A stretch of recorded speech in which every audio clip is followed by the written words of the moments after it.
What's up everyone, how are you all? Today we are back with another blazing Naruto story.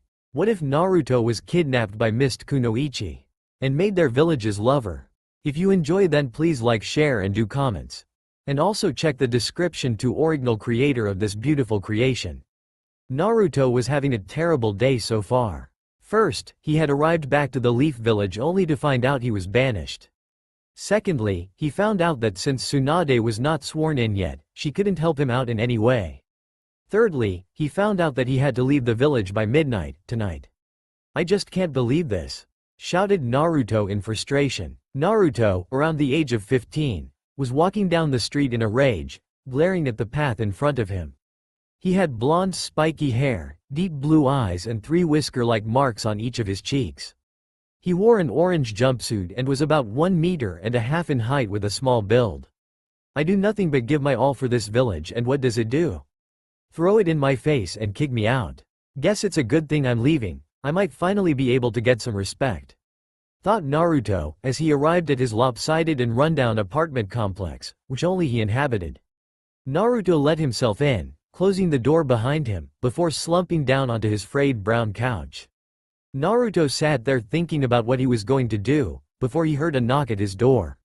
Who is it?" groaned Naruto. "It's Kakashi," replied a voice. "Sai, come in, the door is open," said Naruto despondently. A man wearing a mask and a leaf forehead protector covering his left eye, who was garbed in the standard Leaf Shinobi outfit, along with iron-plated gloves, entered the dwelling. "Hey Naruto, how are you holding up?" asked Kakashi, aloof as ever. "How do you think?" responded Naruto bitterly. Kakashi for his part allowed some of his sadness to show, indicated by his small sigh. "Sensei, if you could only see what they are doing to your son, you would turn over in your grave," thought Kakashi. "Cheer up Naruto, you might be getting banished, but I've got something here that might raise your spirits," said Kakashi, as he pulled out 3 small pieces of paper. "Paper? Wow," said Naruto sarcastically. "No, not just paper, chakra paper," said Kakashi with an eye smile. "What does it do?" asked Naruto, mildly interested as noted by him sitting up a bit straighter. "Well, you know how Sasuke can use fire jutsu and I can use lightning, well, among other things," questioned Kakashi. "Yeah," replied Naruto. "Well, this will let me know what your affinity is. After all, I was going to train you all in your affinities soon, but, well, with your banishment, this can no longer happen," said Kakashi with a sheepish chuckle. "Gee, thanks," replied Naruto sourly. "So I figured as a going-away present, I would test your affinity and give you a jutsu for that affinity, so you have at least some guidance concerning elemental jutsu before you leave," said Kakashi, causing Naruto to brighten up. "Really? Thanks a lot, Kakashi-sensei," said Naruto happily, as he grabbed a piece of paper. "Now all you have to do is pump some chakra into it and it will reveal your affinity. Although if you are lucky, you might have too," said Kakashi. Naruto concentrated and focused his chakra into the paper, at which point, it split into 6 pieces. 1 crumbled, 1 became soaked, and another burnt up in a flame. Although that surprised Kakashi, the next few shocked him. 1 turned into lava and hardened, 1 dissolved out of existence, and the last piece turned into ice. "So how was that, Kakashi-sensei?" asked Naruto curiously. Naruto, you wouldn't mind doing that again, would you?" asked Kakashi, as he held out another piece of the chakra paper. Naruto just shrugged and did it again, getting the same result as before. "Well?" asked Naruto. Kakashi snapped out of his stupor and looked at Naruto. "Well, it would seem as though you possess 4 out of the 5 basic affinities and have 3 advanced nature bloodlines, lava release, boil release, and ice release," said Kakashi in mild awe. "Wow, I'm so awesome," said Naruto. "For once, I agree with you Naruto, those natures are all very impressive. With some training, you could become a real powerhouse," said Kakashi. At this Naruto's excitement deflated a little. "But, if I'm being banished, who will train me?" asked Naruto in sadness. "Well, I did say I would give you a jutsu for your affinities, although for the lava, ice and boil release, you will probably have to go to the mist to find someone to train you," said Kakashi. "Alright, thanks a lot," said Naruto. "Oh, and Naruto, take care of yourself. I know I didn't teach you much, but I do know that you have the guts to never give up and that will take you far," said Kakashi with an eye smile, before he used a body flicker and left Naruto to pack. Naruto was packed up and ready to leave. He had a small backpack on his back and a few scrolls attached to his pants. As he walked down the street, he remembered all the pranks he had pulled. As he passed his favorite ramen stand, he started to feel depressed knowing that he will never get to eat there again. Oh well, nothing I can do now, I'm just going to have to do my best to become the strongest, thought Naruto as he approached the gate. As he arrived, he saw there were 5 figures waiting for him. Jiraiya, Tsunade, Shizune, Kakashi and Iruka had all come to wish him well. Jiraiya stepped forward first and gave Naruto 3 scrolls and a book.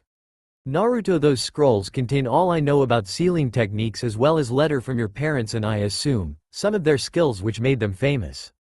I was going to tell you about them when you reached Junin as I am your godfather, but now that you are banished, well, I guess at least now you can learn about your family, said Jiraiya solemnly. Naruto was slightly upset, yet also happy that he found out that Jiraiya was his godfather. He understood that he had lots of important duties as a Sannin and a spymaster and therefore couldn't have been there for him when he was a child.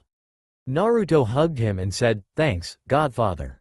Jiraiya hugged him back before letting go. Also, that book I gave you was my first ever written. Both your parents seemed to like it as they named you after the hero, said Jiraiya. Naruto's eyes glistened with tears as he was overcome with emotion, but he didn't let a single tear fall.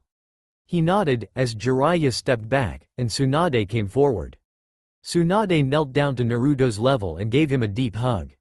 I know that this village banishing you isn't fair, but all this means is that you have to become a great shinobi to show them what they missed out on. Okay? Said Tsunade as she stood back up. Don't worry, I'll make sure that this village will never forget that they lost Naruto Uzumaki, said Naruto with fire in his eyes.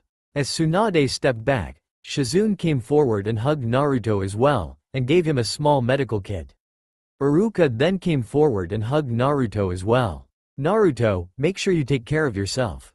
Okay? Said Iruka. Naruto nodded and smiled. Lastly, Kakashi came forward with 4 scrolls.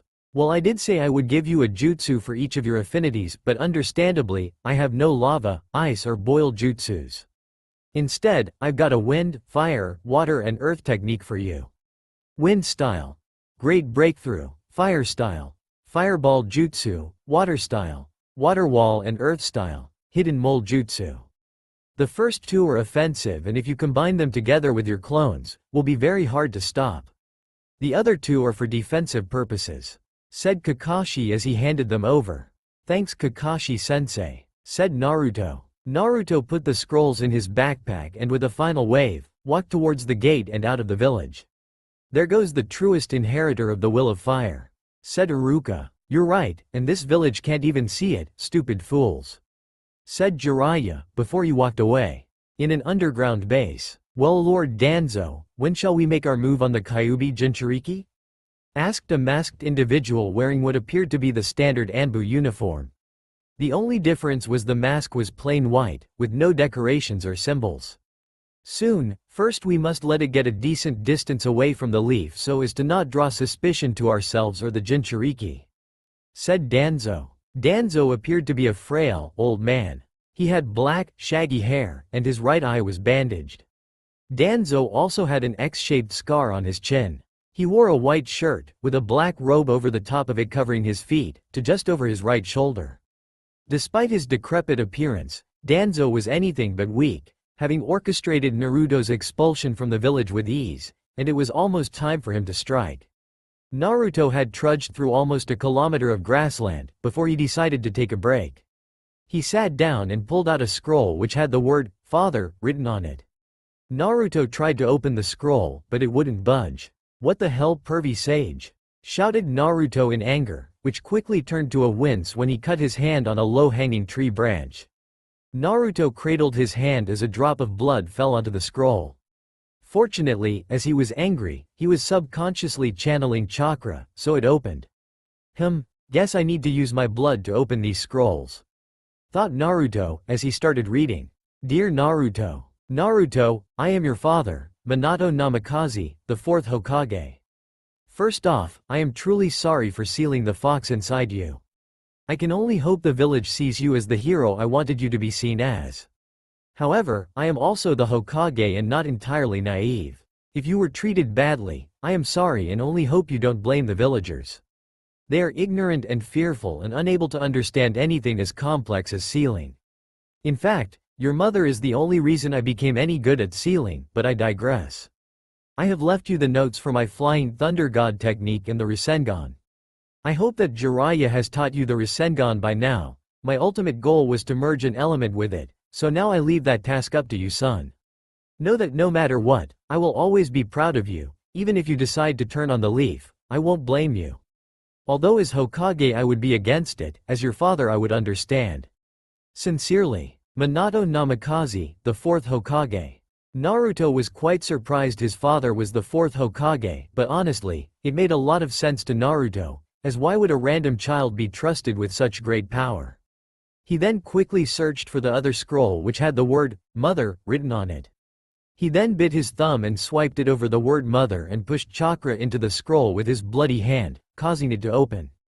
Dear Naruto. Hey son, it's your mom. Oh, wait, you probably got that from the scroll. Anyway, my name is Kushina Uzumaki. I hope you didn't suffer too much in your life, because unlike your father, I know people won't accept you and will fear you. Seeing as how I was the second host of the Fox and saw how the few who knew and weren't my friends acted towards me. If you turn against the village I won't blame you, they probably deserved it. Anyway, I left you some of my unique Uzumaki sealing techniques that both your father and Jiraiya would die to have. I have also entrusted you with all of my sealing knowledge, being the last of the Uzumaki clan. Sorry that you were stuck with such a burden, and even if your father is an idiot, I hope in time you can come to forgive us. Love, Kushina Uzumaki. Naruto was crying slightly as he now knew who his parents were and that they loved him. Naruto saw it was getting late and decided to camp there for the night. He then pulled out the 4 scrolls Kakashi gave him and made 3 clones. He handed them the fire, water and earth scrolls and took the wind scroll himself. Okay, you guys read through this and tell me what it says to do when you're done. Ordered Naruto. You got it, boss, said the 3 in unison. After an hour of reading, all had finished reading their respective scrolls. Okay, give me the basics of it, said Naruto. The one who read the water scroll went to speak before the one who read the fire one interrupted. Well, it says here you have to do a special exercise to be able to mold fire-natured chakra, said the clone. I was also going to say that about water-natured chakra before I was cut off, said the other clone, as it glared at the clone which had just spoken. Naruto just watched as 2 of his clones glared at the other before the clone which read the earth scroll pushed them both. Both fell forward, jabbing themselves into a low-hanging tree branch and dispelled, causing the clone and the original Naruto to stagger from an information overload. Whoa, did you just feel all that? Asked the last clone. Yeah, dispel yourself, ordered the original. The clone dispelled and Naruto was hit with another burst of information. Naruto then gave a face-splitting grin and used his signature jutsu. Shadow Clone Jutsu, said Naruto as 400 clones appeared. Half the clones grabbed a leaf for each of them. 100 tried to split them while the other 100 tried to burn them. The other set of clones also split up into 2 groups, with one group trying to meld with the earth while the others each tried to make the water rise up from a lake nearby. The original Naruto started to do a series of push-ups and squats to improve his physical strength. 3 hours later, most of the clones had dispelled, having made little to no progress as of yet. Naruto himself was almost unconscious due to the intense physical and mental strain he had placed on himself. Huff, well pant, I guess huff, I'm done, for now, said Naruto as he passed out. The next day, Naruto woke up refreshed and ready to go, but therein lay the problem. Aw man, I don't know where the village hidden in the mist is, said Naruto. He decided that since he knew where Wave was, he would go there for now and hopefully get instructions from there. He was passing the place where his team had met Zabuza for the first time, when 2 Anbu with plain white masks dropped down in front of him. Naruto Uzumaki, you're to come with us, said one of the Anbu. Wait a minute, I got banished, which means the leaf doesn't want me. What are you trying to pull? Asked Naruto with narrowed eyes. The Anbu, instead of answering, quickly made hand signs before calling his jutsu. Water style. Water whip jutsu. A thin piece of water extended from the Anbu's hand which he then flicked, which caused the whip to lunge at Naruto. Naruto jumped back and made his signature hand sign, causing 12 clones to appear. 8 rushed the Anbu, 4 for each of them. The 4 who stayed back started to make a Rasengan but found that with 3 clones making 1 Rasengan, with the 4th maintaining its shape, it came out almost twice as big. All 4 charged at one of the Anbu and slammed the big Rasengan into him. Giant Rasengan, shouted the 4 clones, as the Anbu was plowed into the ground and killed almost instantly. The rest of the clones converged on the last remaining Anbu and attacked. 5 kicked him up into the air while saying, Naruto. 2 clones then jumped up and formed a Rasengan which they slammed into the airborne Anbu while shouting, Rasengan Slam, which destroyed the Anbu. As the dust cleared, a smashed log was revealed. Crap, said the original, as all his clones were incinerated in a ball of fire. The Anbu then charged at Naruto, drawing it tipless Tonto. Naruto pulled out a kunai which he pushed against the slash of the Tonto, but found he was being overpowered. Naruto then jumped back and summoned 1 clone to his side, who he had throw him to the side. The ABNU slashed the clone causing it to dispel. Crap, I don't have that many techniques to use against this guy aside from those he has already seen, thought Naruto in a panic. Naruto quickly did a few hand signs he saw in his fire and coincidentally, the earth scroll, hoping for the best. Fire style. Fireball jutsu. Called Naruto. The Anbu having heard this made a wall of water but, what neither expected, was for a blob of lava to be launched instead of fire. The molten rock easily broke through the water due to its insane temperature and slammed into the Anbu, burning a hole through his torso where his lungs would have been, killing him instantly. Naruto breathed heavily at having to use such a powerful jutsu, and then threw up, knowing he had just killed 2 people quite gruesomely. Naruto journeyed on, barely able to stay awake until he arrived at Tezuna's house. He knocked on the door and waited before Tsunami opened the door. Knowing he would be relatively safe for now, Naruto passed out on Tsunami, who quickly called for Inari and Tezuna. Lord Danzo, it seems as though the Kyuubi Jinchuriki evaded capture, said the same figure which had reported to Danzo last time. Danzo frowned slightly, before closing his eyes. Send out 4 this time, we must capture it before it gets too far away, said Danzo. The figure bowed, before leaving to fulfill Danzo's command. Soon I shall have all I need to become Hokage and protect the leaf, thought Danzo as he closed his eyes. Naruto awoke to find himself in the same room his sensei had been placed in previously during their mission to the Land of Waves. The memory of what Naruto had done before his dash to wave caught up with him, causing him to feel sickened and ashamed. Naruto sat up and ran his hands through his head. I killed them. I really killed them. Brutally at that, thought Naruto, as his grip on his hair tightened. Naruto could not accept that because of him, 2 people were now dead. Does this mean that I really am a monster? Wondered Naruto in trepidation. He was interrupted from his musings by the sound of footsteps. Tezuna looked no different than the last time Naruto saw him, aside from the fact that his face held a worried frown. How are you feeling, kid? Asked Tezuna. Honestly, like a murderer, said Naruto, as he gripped the thin sheet sprawled around his legs instead of his hair. Tezuna frowned at the response, but Naruto, who was staring down at his sheet, missed it completely. I don't see a murderer, said Tezuna, prompting Naruto to raise his head slightly. You also didn't see the lifeless body of a person who you just killed, laying there on the floor, spilling blood out of a massive open chest cavity, replied Naruto in a haunted tone. Tezuna grimaced at such a gruesome and vivid picture, but knew that if he didn't snap Naruto out of his depression now, he may take his own life if someone didn't help him, as the ninja was highly unpredictable. Look kid, I've been around for many years now and I've seen and heard a lot, said Tezuna in a slightly reflective tone, which prompted Naruto to look him in the face. People kill, and people get killed, it is a way of life, said Tezuna solemnly. Naruto seemed to be on the verge of crawling inside himself, so Tezuna quickened his words, so as to be able to reach Naruto before he became a shell of a person.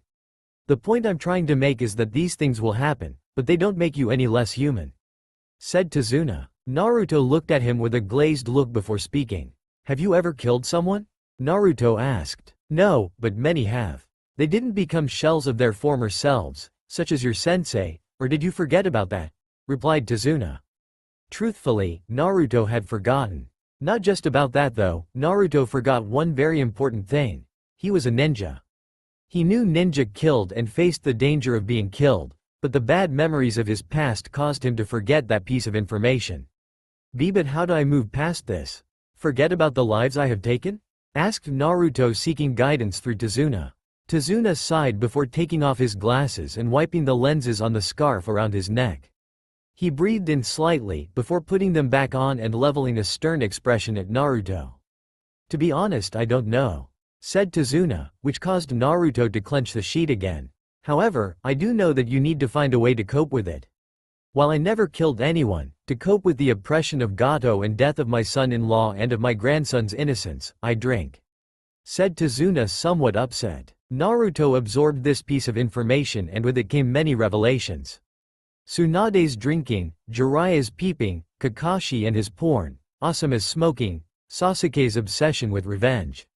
Actually, that last one probably didn't apply, as Sasuke was like that before killing anyone. Naruto looked up and realized he had been thinking for a while now, while Tazuna has simply waited for a reaction. Thanks, Tazuna, said Naruto with a small, yet genuine smile. So brat, you never said what you were doing here, stated Tazuna. Hee, guess you're right, said Naruto, as he scratched his head sheepishly. Well? Asked Tazuna with a raised eyebrow. Whatever Tazuna was expecting, he certainly didn't expect what Naruto was going to say next.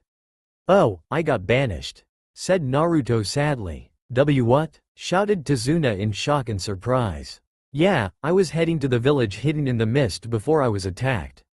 Only thing was, when I was walking, I realized that I had no idea where mist is, said Naruto. Well, I could give you a map of the area. It shows Wave and the neighboring villages around it, including the general location of mist, which is in the land of water, said Tazuna. Really? That would be awesome, said Naruto in elation. Tazuna smiled. Glad to have you back, kid, thought Tazuna, before he left Naruto to pack. Naruto had packed up his things, making sure he had everything with him from the leaf, as well as some vegetable sushi that Tsunami had made for him quickly, and the map Tazuna had given him. Naruto was heading west to the edge of Wave through a forest which had barely any light getting through the canopy, as the trees were so clustered together. Since he didn't have a lot of money with him and didn't want to borrow from Tazuna after his abrupt visit, he decided to run across the water from Wave to the land of water. He figured that with his insane reserves he could make it. Wow, said Naruto in awe as emerged at a clearing. He looked upon a vast ocean glittering in the sunlight. There was not a lot of separation between the forest and the ocean, only having 1 meter of sand between them. Naruto sat down and quickly pulled out 2 vegetable sushi, which he ate at a sedate pace, while admiring the beauty of nature. As he finished them, he stood up and dusted his hands, letting the crumbs fall to the ground. He tightened his backpack and made sure all his scrolls were firmly affixed to his waist. Well, here goes, thought Naruto as he started channeling chakra to his feet. He took a step onto the water, before looking behind him. Guess I won't be seeing land for a while, thought Naruto, before he turned around and started running on the water towards the land of water. Naruto ran for hours until the majesty of nature he observed before his run became an endless expanse of blue nothingness. How far is it? Thought Naruto in boredom. Through his boredom, however, he never noticed the 3-meter wave approaching him from the left until it was right above him. Ah fu, Naruto started to say, before the wave hit him and knocked him out. It could have been seconds or even days, as Naruto had no idea how long he was knocked out for. All he knew when he woke up was that he reached land. Woohoo, land, exclaimed Naruto, as he stood up and pumped his fist. Naruto started to run forward, believing he had arrived at the land of water, but slowly realized something. Wait a minute, if this is the land of water, why is everything in ruins? Said Naruto aloud. In fact, ruins was putting it mildly. What remained of the buildings was cracked and broken, with most having been leveled to their very foundations. Not a single tree of the few present were standing, and many of the boulders around were smashed with deep gouges in them. Man, it looks like a war zone here, said Naruto, as he walked through the destruction. The further in Naruto walked, the worse the scenery looked until he arrived at a completely barren area with deep gouges going through the ground. Unbeknownst to Naruto, had he looked at the ground from a higher vantage point, he would have seen the very same symbol on his back gouged into the ground. "Well, might as well eat something," said Naruto as he sat down. He pulled out an apple from his bag and a kunai from the pouch on his leg and started peeling the apple. He ate his first apple and then pulled out another as he wasn't full yet.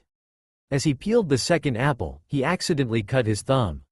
"Well, that's irritating," said Naruto, as he looked at his thumb and noticed the cut wasn't deep but was long, going from the tip of his thumb to the base of it. Naruto flicked his hand to get rid of the blood while some landed on a gouge in the land. Naruto stood up and shouldered his backpack, while quickly devouring the apple. "Well, I guess I should," began Naruto, before he felt dizzy and disoriented for a minute. "Go," finished Naruto, as he blinked in confusion. Instead of seeing the barren wasteland he had just been sitting on, he now stood in front of a broken steel gate. The gate encircled what Naruto found reminiscent of the village hidden in the leaves. The buildings looked abandoned but seemed to be in relatively good shape. Naruto walked past the gate and around the buildings. For some reason, he felt drawn to the central building, which reminded him of the Hokage Tower. The front door of the tower was made from silver and had two red whirlpools carved into where doorknobs would have normally been. Wonder if this works the same way as the scrolls one got," said Naruto, as he bit his thumb and wiped it across both swirls, while pushing chakra through his thumb. The door opened inwards, allowing Naruto to see that the inside of the tower was relatively untouched. The wooden floor was painted a dark orange in color, the walls were red, and the ceiling was bright yellow. There was a small desk in the center of the room with a small lamp on it and two staircases on the side behind it, one to the left and one to the right. Naruto walked up the staircase to the right and passed 3 levels, before reaching the top of the tower. He saw a swirl on the center of the only door on the 4th level. Naruto once again bit his thumb and swiped it across the swirl while channeling chakra. The door opened and Naruto walked in. As he took his first step in, he felt a shiver run through his spine. He then instinctually jumped forward as a golem dropped down right where he had been standing previously. The golem was rather simple, with a circular torso and head, with a single eye in the middle of its forehead, 2 arms, and 2 legs which were left uncovered. In its right hand it held a sword, and in its left a scroll. Naruto stared at the golem and the golem stared back at him, before putting the scroll it was holding down in front of it. Naruto cautiously approached the scroll and grasped it. He unfurled it and looked at it. The golem then shattered and turned into dust. That was weird," thought Naruto, as he started to read the scroll. The only thing in the scroll was a map of the room with a wall circled. Naruto walked over to the wall where the circled section should have been, and saw a bookcase. He stood next to the bookcase and slowly pushed it away. After he moved the bookcase out of the way, he saw a swirl on the wall. By now, he knew exactly what to do and bit his thumb to draw blood once again. "Man, I'm going to lose so much blood if this is the only way to get around," thought Naruto, as he swiped his hand across the wall. The wall rose and revealed a small space large enough to hold a small child. Inside the space was a rather long scroll. It was about as thick as the Heaven Scroll he had in the Chunin exams but was almost 2 meters long. Naruto carefully removed it, before opening it up on the floor. It looked like the scroll Jiraiya had Naruto signed to summon the toads. Naruto followed the same procedure he did last time, but unlike last time, after he signed his name, he felt his legs burn, before he closed his eyes and screamed in pain. When Naruto opened his eyes, he found himself on a largely uninhabited island which was surrounded by mountains. At the center of the area was a small bubbling pit reaching almost 10 meters in diameter. Naruto had no idea what happened to him and wandered closer to the pit, hoping to get some clue as to where he was. As he approached the pit, he saw that it was shining with all the colors of the rainbow at random. "Wow, that's so cool," said Naruto in awe. As he finished speaking, a snout broke the surface of the water. Naruto jumped back and drew a kunai. The snout was followed by an eye, then a head, before the body of a dragon burst from the pit. The scales and eyes of the dragon glittered in a rainbow of colors. It had 2 spines on the back of its head which were a meter in length. It possessed smaller scales down its back and head while its tail had none. Its tail was 4 meters in length, which combined with the 6 meters of its body gave the 10-meter dragon a rather imposing presence. Its underbelly didn't show as many colors as the rest of its body and seemed to resemble the daytime sky, as it was a pale blue, with white and yellow flecks running through it. Its eyes were slitted, and its 30-centimeter white teeth were shining brightly, which eerily reminded Naruto of Lee. The dragon came forward, flapping his wings, which allowed Naruto to see its wingspan was 5 meters wide with a meter-length spine on the top of each wing. Naruto backed up while the dragon came forward and landed in front of Naruto, before looked at him with a piercing gaze. "Child, do you know where you are?" inquired the dragon in a deep baritone. Naruto was startled that it spoke and dropped his kunai in surprise. "Well, no," said Naruto abashed. "Well, you are in the summoning realm of the dragons. Based on your lack of knowledge of where you are, I assume the Uzumaki clan is gone," said the dragon. "Yeah, I can't be sure, but I think I am the last one as I have never seen another Uzumaki before," said Naruto. The dragon closed its eyes in what Naruto perceived to be thought. After some time, the dragon came up with an idea and brought its tail forward before touching Naruto's forehead. Naruto was instantly bombarded with memories which were not his own. Naruto saw some red-headed people riding on dragons while making rapid brush strokes on paper. He saw different colored dragons, some being emerald in color, while others sparkled like diamonds. He saw many other memories, some of red-headed people using strange weapons, while others used a wide variety of jutsus, some similar to the lava ball he used against the Anbu, ice spears similar to the ones Haku could use, while others used a mist which literally dissolved the flesh and bones of invaders.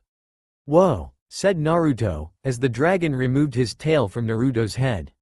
"Yes, whoa indeed. What you just saw were the deeds of your ancestors and my fellow dragon brethren. You will notice that not all looked as I do, as there are 7 distinct types of dragons. Dragons such as me are capable of utilizing wind and ice techniques. Other dragons can use other techniques, but I believe they should tell you about their techniques themselves," said the dragon as Naruto recovered. "Oh, by the way, my name is Naruto Uzumaki," said Naruto, as he stuck his hand out to shake. "Operu," said the dragon as it brought forward an appendage, with 4 claws jutting over what appeared to be fingers, to shake Naruto's hand, easily dwarfing it. "So can you teach me about how to use wind and ice techniques?" asked Naruto. Operu nodded, before motioning Naruto towards the lake. "To start with, you need to freeze that lake for ice and split it for wind. Best you get started now," said Operu. Naruto walked over to the lake and made his signature hand sign, causing 50 clones to appear. "Let's do it," said Naruto, before he and his clones proceeded to try and freeze and split the lake.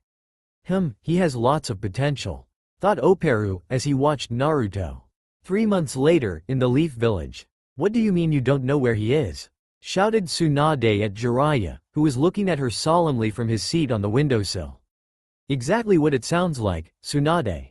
After leaving Wave, neither my spies nor I have spotted him anywhere. It is almost as if he vanished into thin air," said Jiraiya, truly perplexed. Tsunade sighed, before crossing her hands in front of her face and placing her chin on them. "Alright Jiraiya, as much as it pains me, forget about Naruto for now. However, as soon as he resurfaces, I want to be the first to know," said Tsunade, clearly upset. Jiraiya nodded and left. "So Kakashi, what are we going to do today?" asked Sasuke. Sasuke was wearing the same clothes he wore for the Chunin exams, minus the black strap that used to lie around his left hand and right calf. "Well, I was thinking of a ninjutsu spar without the Sharingan," said Kakashi. Kakashi had not changed at all in the 3 months Naruto had left, but if someone particularly observant looked at him, they could see he walked with a slightly defeated air about him. Sasuke got in a ready stance, while Kakashi started going through hand signs. Sasuke began making his own hand signs before launching a fireball at Kakashi, while Kakashi countered with a water dragon. "I hope whatever you're doing is helping you achieve your goals, whatever they may be, Naruto," thought Kakashi, as he dodged a barrage of kunai. "Lord Danzo, we still can't find a trace of the 9 tails," said a kneeling figure. "Send out 4 more men, we must find it immediately," said Danzo, to which the figure nodded and disappeared. "Well Naruto, I would say you have just about mastered ice and wind manipulation. In such a short time, I may add. To gain mastery in 2 elements in 4 months is astonishing, said Operu in praise of Naruto's learning ability. Thanks Operu, said Naruto. Naruto had shot up in height now, being 1.5 meters tall, 10 centimeters taller than he was 4 months ago. So does this mean I need to go find the other dragons for my training? Asked Naruto. Actually, they need to accept you first. You see, you came to me first as you have a special bond with the Opal Dragons, being born in October. For the others though, they must decide themselves when they want to train you. Replied Operu. So what should I do now? Go back to looking for Mist? Asked Naruto. I guess, but before you go, let me give you something, lift up your shirt. Said Operu. Naruto obliged and Operu touched the tip of his tail over Naruto's heart. There was a small flash of light, and a tattoo of an opal dragon was seen coiled around where his heart was. If you ever need me, just swipe some blood over your heart and pump some chakra into it and I will be there to aid you. Said Operu with, what Naruto could only call, a smile. Thanks Operu, I'll try and summon you out for some fun sometime. Said Naruto, eliciting an amused snort from Operu. Operu then stared Naruto in his eyes and Naruto felt his legs burn again, before he found himself back in the building he got his summoning contract from. Naruto walked back out the gate he entered from. He stopped momentarily and turned around, pulling out the map Tazuna had given him, before he quickly jotted down some lines from Wave down to an unnamed landmass which he called Hidden Whirlpool Village. Now I hope this time I actually get to the land of water. Said Naruto, before he started running back to the coastline. After a now successful run, Naruto finally arrived at another landmass, which according to his map, was the land of water. Now how am I supposed to find the village hidden in the mist? Pondered Naruto aloud. Naruto started walking down the path which he noticed was devoid of any life, plant or animal. Despite this though, there seemed to be a constant humidity in the air. I guess this is how they can use water jutsu so easily. With all this moisture though, fire jutsu must be really hard to pull off.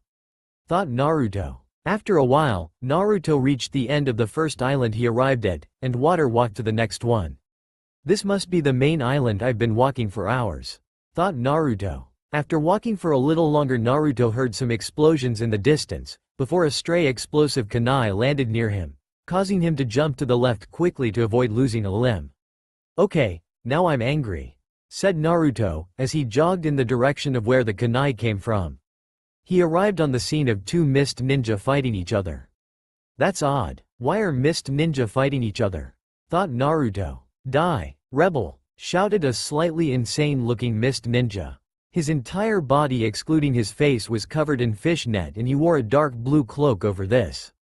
His headband which depicted 4 wavy lines was wrapped around his left wrist. He had a stocky build and wild black eyes. The other ninja appeared to be a middle-aged man with a patch over his right eye.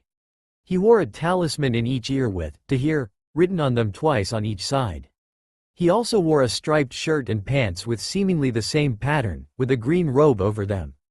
His blue hair was styled in a manner resembling a shark fin. Naruto silently and without any hand signs made 5 clones, having gained a degree of mastery over them during his training with Operu. As the rebel approached a tree, Naruto and his clones jumped out and quickly tackled both ninja before giving them a chop to their necks, knocking them out. Naruto tied them both up to separate trees next to each other, so they both faced him. After a surprisingly short amount of time, both ninja woke up. The rebel sat there calmly, while the other ninja was struggling against his bindings. Naruto coughed to gain their attention. "Untie me now," shouted the mist ninja who looked positively unhinged now. You seem to be the most rational one at the moment. Tell me, why are 2 mist ninja fighting each other? Ordered Naruto, as he pointed at the blue-haired man. "Given your headband, I assume you are from the Leaf," said the man. "Banished, but go on," said Naruto, eliciting a raised eyebrow from the man. "Well, there is a civil war in Mist between bloodline wielders such as myself and loyalists which think all bloodlines are a plague," said the ninja, giving a pointed look to the man next to him. "Well, that throws a wrench into my plans of getting someone to train me in boil and lava release," muttered Naruto, causing both of them to look at him incredulously. "More bloodline scum," spat the insane ninja. "Our leader possesses boil and lava release. If you release me, I may be able to convince our leader to train you, if you help us out? Propositioned the green-clad ninja. Naruto thought it over and figured it was a fairly reasonable offer. Okay, said Naruto, as he threw a kunai cutting the ninja's ropes. My name is Ao, said the green-clad ninja. Naruto Uzumaki, nodded Naruto, prompting a raised eyebrow and a look of deep thought to encompass Ao's face. Scum, you will all die, shouted the remaining mist ninja. So what do we do with him? Asked Naruto. Well, we could kill him, or bring him back for interrogation to our camp, suggested Ao. Okay, said Naruto as he put his hand out and engulfed the man in a block of ice. The man gave a strangled gasp, before being frozen in ice. Ao coughed, prompting Naruto to look at him. Ao pointed at the block with a raised eyebrow. Oh, did I forget to mention I have ice release too and have full mastery over it? Asked Naruto. Ao nodded. Huh, so I did, said Naruto, who unraveled a scroll he had just pulled out and used a basic sealing technique he learned during his training with Operu, from his mother's letter, to cause the ninja to disappear into the scroll. He then gestured for Ao to lead the way. Back in my day, people didn't unnecessarily flaunt their powers, thought Ao. After traversing through the misty area for an hour or so, they arrived at a clearing. Please close your eyes for a second, Uzumaki, said Ao. Naruto obliged but kept his awareness of the environment on high alert. Ao made a few hand signs before pressing a specific area in the air near his head. As he did this, a genjutsu was released. You can open your eyes now, Uzumaki, said Ao. Naruto obliged and looked around, seeing a new area devoid of mist and heavily entrenched with trees, with a small stream going through them in a zigzagging pattern. Ao started to walk, following the path of the stream while Naruto followed. After some time, they reached a clearing full of activity. The expanse of land was mostly sand, with a small section covered in grass. The grassy area had 10 stumps driven into the ground which were being pounded away at by 10 mist ninja. There were many ninja sharpening weapons, almost as though they were about to go to war very soon. There were also a few ninja carrying around boxes, no doubt filled with shuriken and kunai, to a tent. All wore similar clothing, including the grayish-purple mist flag jacket, dark blue sandals, dark black pants and forehead protectors, with the symbol of the mist village. All in all, Naruto counted about 300 ninja. Some of the ninja nodded to Ao and didn't question why he was with a stranger, leading Naruto to believe that Ao was some high up in rank. Surprising, since he was stuck fighting with one ninja who wasn't all that strong, thought Naruto. Ao and Naruto arrived at another tent than the one where the boxes were being taken. This tent was also more elegant and was a deep blue instead of the standard gray. A word of caution before you meet the leader of our rebellion. Do not mention anything remotely close to marriage or age. It won't end well, trust me, said Ao with a shiver. Naruto raised an eyebrow but was otherwise unfazed. Ao walked into the tent while Naruto waited outside. There was a lot of muffled whispering before Ao stuck his head outside and gestured for Naruto to come in. Naruto obliged and took his first glance at the leader of the rebels. In the Leaf Village, Jiraiya was rushing to the Hokage Tower. Earlier in the day he had been relaxing in a quaint town just outside the Leaf Village, when one of his spies had told him Naruto had been sighted near the Land of Water. Needless to say, Jiraiya quickly left the town and headed straight to Tsunade. Jiraiya scaled the tower and jumped in through the window, surprising Tsunade. Jiraiya, begun Tsunade threateningly. Naruto, was all Jiraiya said, getting Tsunade to immediately change her expression to an eager one. Jiraiya continued, seeing Tsunade was listening, has been sighted near the Land of Water. I don't know what he is doing, but I think I should go to him now. Impossible, I can't have you being too far from the leaf at such a critical time, said Tsunade. Jiraiya looked to argue but Tsunade cut him off before he could speak. Look, until I can get his banishment reversed, there really is nothing we can do for him, said Tsunade sadly. I understand that, Tsunade, but there is a duty I must do as his godfather, said Jiraiya. Right, like you have been doing for his whole life, said Tsunade. Jiraiya was visibly hurt and took a moment to regain his bearings before speaking. That was harsh, Tsunade, said Jiraiya, with a downtrodden expression. Well, I need you to face the facts. He survived without any of us, so I'm sure he can do so again. Sai looked Jiraiya, I want to help him as well, after all. He is the only reason I came back to this village, but we need to think rationally with our heads, not our hearts, as much as it may pain us," said Tsunade sadly. "Here I thought you wouldn't be a good Hokage," mumbled Jiraiya quietly, but still loud enough for Tsunade to hear. "Listen Jiraiya, I know you want to help him, but we have to look after the village for now. Wait a few more months and then I'll see if we can afford to let you travel away from here without us being seen as weak," said Tsunade. "Fine," said Jiraiya sourly before leaving. Back with Naruto. The leader of the rebellion was a slender, busty woman. She had green eyes and ankle-length, auburn hair styled into a herringbone pattern at the back, a top knot tied with a dark blue band, and with 4 bangs at the front.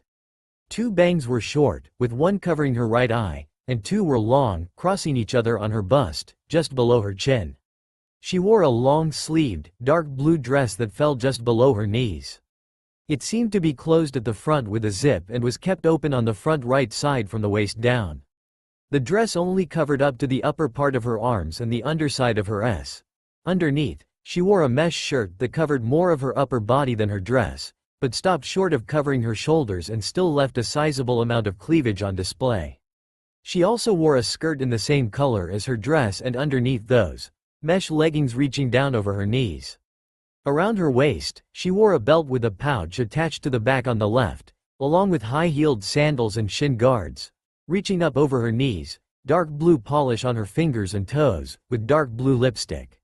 I may not be as perverted as Jiraiya, but I bet he would give his right arm to be able to see this epitome of beauty before me," thought Naruto. Ao gave a worried glance to Naruto and looked at the woman, while the woman smiled. "What is it?" asked Naruto, cocking his head to the side, which the woman found cute. "Oh nothing, just the fact that you called me the epitome of beauty, although I do wonder how you know Jiraiya," said the woman in a melodious voice. "Ah, I guess I said that out loud," said Naruto, avoiding the question about Jiraiya, receiving a nod from the woman and Ao. "My name is Mei Terumi, and you would be?" asked Mei. "Naruto Uzumaki," said Naruto, prompting a raised eyebrow from Mei as well. "I take it you and Ao are familiar with the exploits of the Uzumaki, as both of you raised an eyebrow upon hearing my name," stated Naruto. "That is correct, but how are you aware? Their village was destroyed, and their clan thought to be extinct long before you would have even been born?"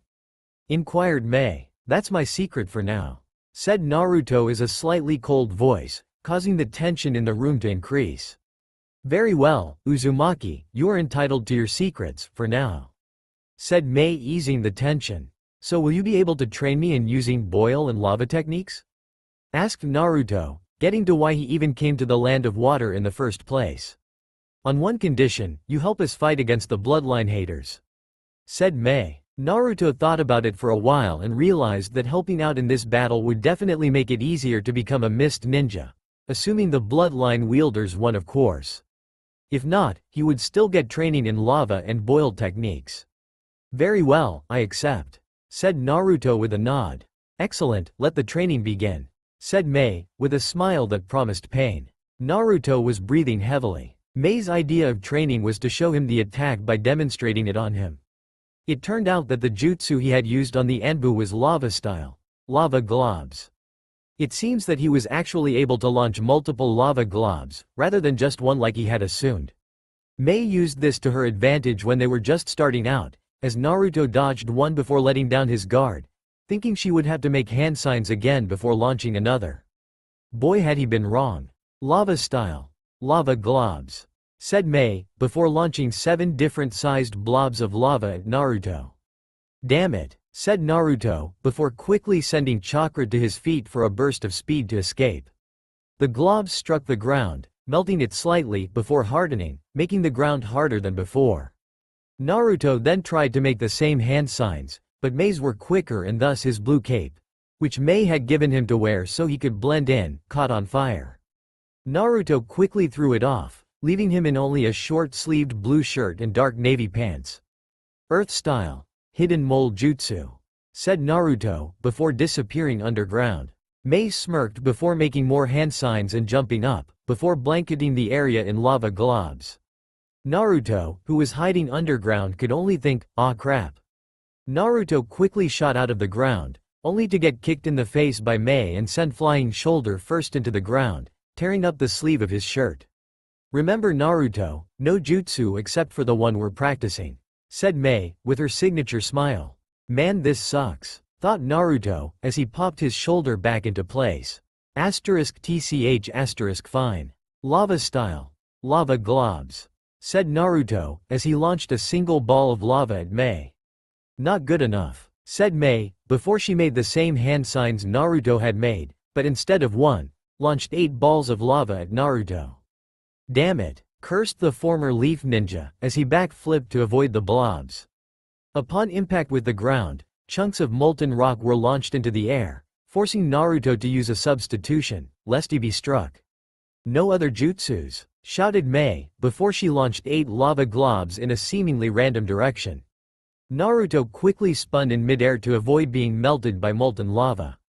"At this rate, I'll die before I master the jutsu," thought Naruto in exasperation. Naruto clenched his fist and started to run around Mei. "Alright, let's think. Overloading this jutsu with chakra isn't working, and using equal amounts of fire and earth-natured chakra is the only combination to create lava. So let's try building up the same amount of chakra and releasing it over a long period of time instead of all at once," thought Naruto as he got behind Mei. "Lava style. Lava globs," said Naruto. Naruto launched a quarter of his gathered chakra while holding the rest back for an instant, sending out a head-sized blob of lava before launching half of what remained, sending out a slightly larger blob, and then lastly, launching all he still had gathered up, releasing one last blob which was about the size of his torso. "Water style. Water wall," said Mei, before opening her mouth wide and launching a torrent of water, which rose about 1 meter into the air, before spreading out 2 meters wide, blocking all the blobs of lava, which sizzled on impact as they quickly cooled. "About time you launched more than one blob. You're a pretty slow learner," said Mei. "I hardly call being shown a jutsu by having it demonstrated on you until you can do it teaching," said Naruto, as he crossed his arms. "Well, in any case, it worked. Although you still need to work on it, as you should eventually be able to launch 4 at least," shrugged Mei nonchalantly. The blonde simply huffed and looked away. Mei started walking and Naruto followed after a while. She led him back to their main base so they could prepare for one of their assaults. Naruto and Ao hid behind a small outcrop of rocks overlooking a camp of Yaguras. The area was largely dominated by pale beige tents. "Ready, Naruto?" asked Ao. "Sure, this'll be easy," said Naruto, while inwardly questioning whether he would be able to do what he had to. Flashback. So Aoyu and Naruto will take out Yagura's most eastern camp. "Any ideas, considering the camp holds about 50 men? Asked Mei. "Well, I can make an indiscriminate number of clones, so I don't think numbers will be an issue," said Naruto vaguely, not wishing to divulge all his secrets. "Well, Ao?" asked the brunette. "I believe I could make water clones to help Naruto track down Yagura's men, as well as any prisoners," said Ao vaguely as well, not mentioning his Byakugan to a potential enemy. End flashback. "Am I really going to be able to kill 50 men? Pondered the blonde. "Alright, there are 10 tents, so I'll make 10 water clones. With each clone, send 5 of your clones," stated Ao sternly. Naruto quickly crossed his fingers and made 50 clones, thankful that it was dark so Ao couldn't see his hand movements. When the clones appeared, Ao's uncovered eye widened. Each clone has an equal amount of chakra. This is very different to the water clone jutsu, thought Ao, trying to remember where he had seen a similar clone jutsu. "Move out," said Ao, as all the clones quickly proceeded to the tents. "Now let's go scope out the perimeter to make sure no one is hiding," said Ao, to which Naruto nodded. The first group of clones came upon a tent which housed 5 ninja. They quickly proceeded to end their lives. The Naruto clones did so by using ice manipulation and froze all the water in the bodies of the soon-to-be dead ninja, causing their internal organs to burst, killing them instantly. "5 down," whispered a Naruto clone. "More to go," said the Ao clone, before both types of clones dispelled. "That's 5 taken care of," Naruto informed Ao, after receiving the memories of his clones. Ao nodded while inwardly thinking, he received their memories as well. The next set of clones proceeded to quickly slit the throats of the 5 in the tent before dispelling. The third group however had a problem. 2 were missing. said the clone of Ao before turning into water due to being hit with a kunai to the back. Quickly clones, said one of Naruto's clones before they charge. Water style. Water wall, said one of the ninjas using the water from Ao's clone. One of Naruto's clones who had charged in an attempt to engage in taijutsu was dispelled by the wall, alerting all the others as well as the original. Alright, no more messing around, ice style. 1,000 needles of death, said all 4 of the remaining clones, while slamming their feet on the ground, causing the water on the ground to shoot up in a manner similar to what Haku had employed. The water now floating in the air sharpened into needles, but unlike Haku's jutsu, they hardened and turned into ice. The clones all jumped back and the 2 ninja were skewered. Mistake corrected, said the main clone before they all dispelled. That's 15 now. Although the third group had a problem, 2 were awake. We need to proceed more carefully, there might be more awake, said Naruto. Very well, said Ao before he discreetly activated his hidden Byakugan. It seems there is one other ninja not in a tent. High Junin chakra levels. Best we take out all other ninja to avoid interference, said Ao. Alright, I'll take out the ninja not in a tent. You make sure no one escapes from this camp, said Naruto. Ao hesitated for a moment before nodding slightly. Naruto nodded before heading off in the direction Ao was looking. Does he have a bloodline? Thought Naruto as he quickly and quietly ran. I need to be more careful, he might catch on to my Byakugan considering he is from the leaf, thought Ao before heading off in the opposite direction to ensure there were no survivors. Naruto slowed his run to a walk before stopping cold. About 5 meters from his position, he could just barely make out the silhouette of a person. The figure was wearing a black short-sleeved shirt and dark blue pants which flared out before tightening around the ankles. The figure had a medium-sized bust indicating that the person was a female and had long dark purple hair which reached to the middle of her back. She was easily taller than Naruto and had long legs which led to a perfectly heart-shaped posterior. She had pale fair skin, no doubt a result from being in a village shrouded in mist. All in all, she was a rather beautiful woman. As Naruto approached, she opened her eyes and stared intently at him, with a pair of dark blue eyes which unnerved Naruto. As he approached, he was able to make out her face. It was rather pale and didn't have a single wrinkle. Her face was rather thin, making her cheekbones more pronounced, as well as her small nose and chin. You hold a bloodline, don't you, scum?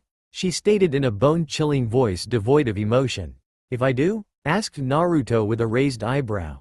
You will die, she said slowly and calmly, as though death meant nothing to her. I won't die here, not until, started Naruto, before trailing off as he begun to think about his purpose.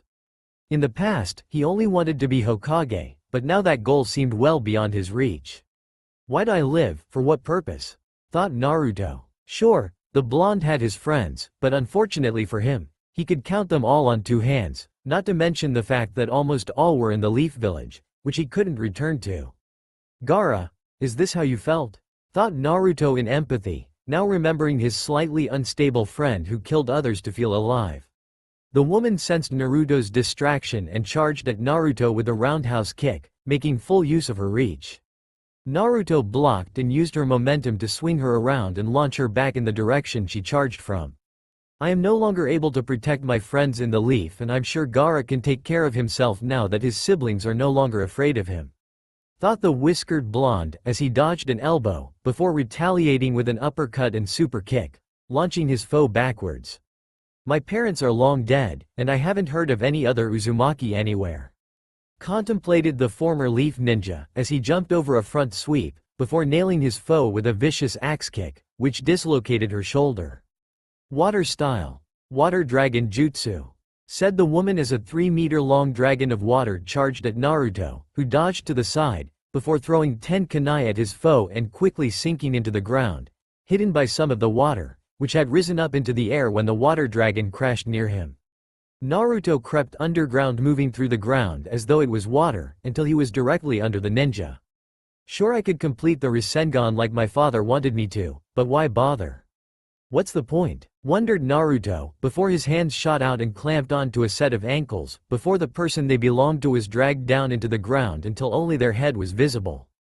Naruto quickly popped out of the ground and squatted down, placing his kunai under her chin, so the tip was just under it. Tell me, for what reason do you live? Asked Naruto in a subdued voice. I live to be of service to my cage and protect the world from bloodline scum like you. Spat the mostly buried ninja. I no longer have a cage. Thought Naruto wistfully. That is enough, Naruto, we can take her back for interrogation now. Said Ao, who had only recently arrived. Naruto nodded and absent-mindedly pocketed his kunai, before standing up. Is life meaningless, or do I have some purpose which I have not yet learned of? Questioned Naruto, now being able to think without having to fight at the same time. Ao placed a chakra suppression tag on their captive before pulling her out of the ground and motioning for Naruto to head back to base. Naruto absent-mindedly followed, while continuing to think along the way. Naruto was sitting inside one of the larger tents which had been modeled into a bar. Get me your strongest drink, said the blonde as he sat down on a stool. The bartender put down a small glass and poured a small amount of liquor. Naruto blinked repeatedly, before leveling a suspicious glare at the bartender, almost expecting him to laugh and reveal he had been playing a prank on him. However, when he met Naruto's gaze impassively, Naruto shrugged before downing the contents of the tiny glass. Naruto's throat burned for a second and felt slightly dizzy, before he felt the liquor being purged from his system. Naruto sighed inwardly, while cursing the fox for making it impossible for him to become intoxicated, before paying the bartender and walking out of the tent. Damn, there is nothing to do around here, complained Naruto as he walked around, noticing that aside from training or drinking, there was nothing for him to do. Wish I had another book, hell, I'd even settle for what the old perv calls literature. Thought the former leaf ninja as he continued walking. Eventually, he found himself back at the main tent, which was right next to his and opposite Mei's. Naruto hesitated for a second before deciding to visit Mei, reasoning that she didn't have much to do either. Naruto considered knocking first, but then realized it was a freaking tent, so there was nothing to knock on, so Naruto settled for simply walking in. Mei was inside and appeared to have just had a bath if the steam in the room was any indication. Well, I guess she could be training in boil-release techniques. Rationalized the bored ninja. After a while, the steam faded, and Mei was revealed wrapped in a towel while using another towel to dry her long hair. Doesn't it get annoying to dry so much hair every time you have a shower?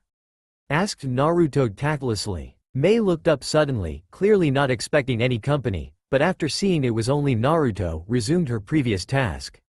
Not really, I find it relaxing, replied Mei, as she moved over to her bed in the center of the tent, before sitting down on it.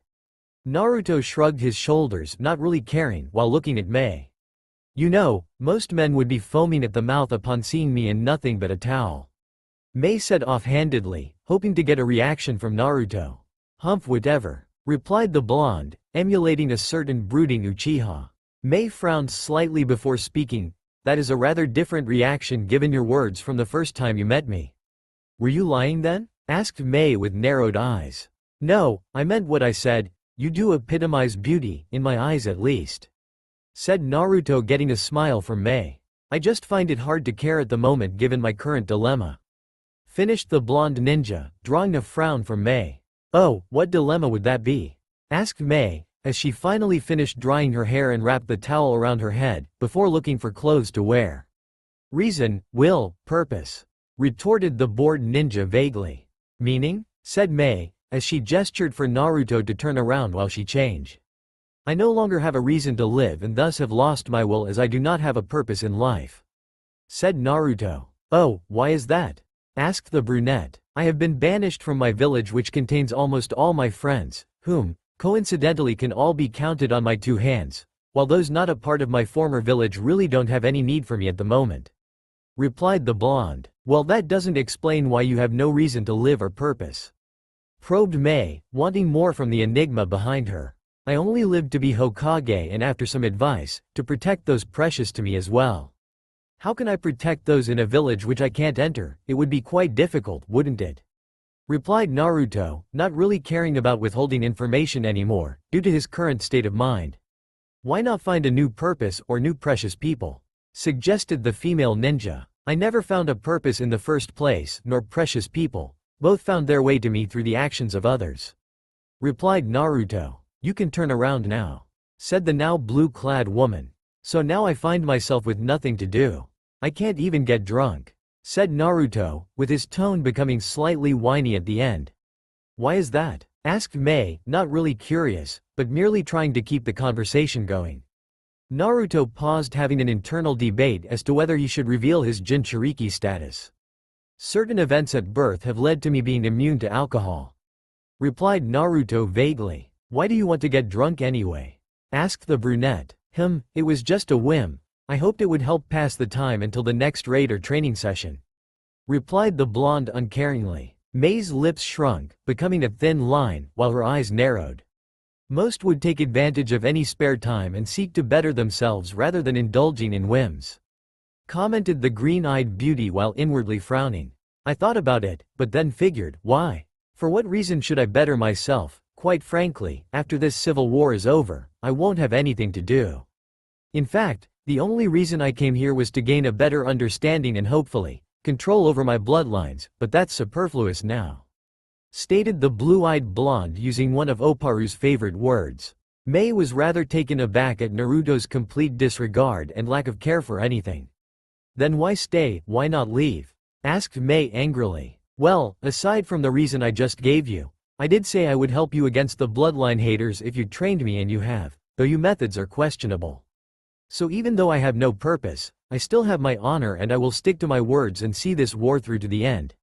Who knows, if luck is on my side, I may die in the final battle, said Naruto, before Mei stood up and quickly slapped him. Naruto was surprised by the rash action and simply stared at the emerald eye which the brunette was glaring heatedly from. How can you be so callous towards your own life? Does it mean nothing to you?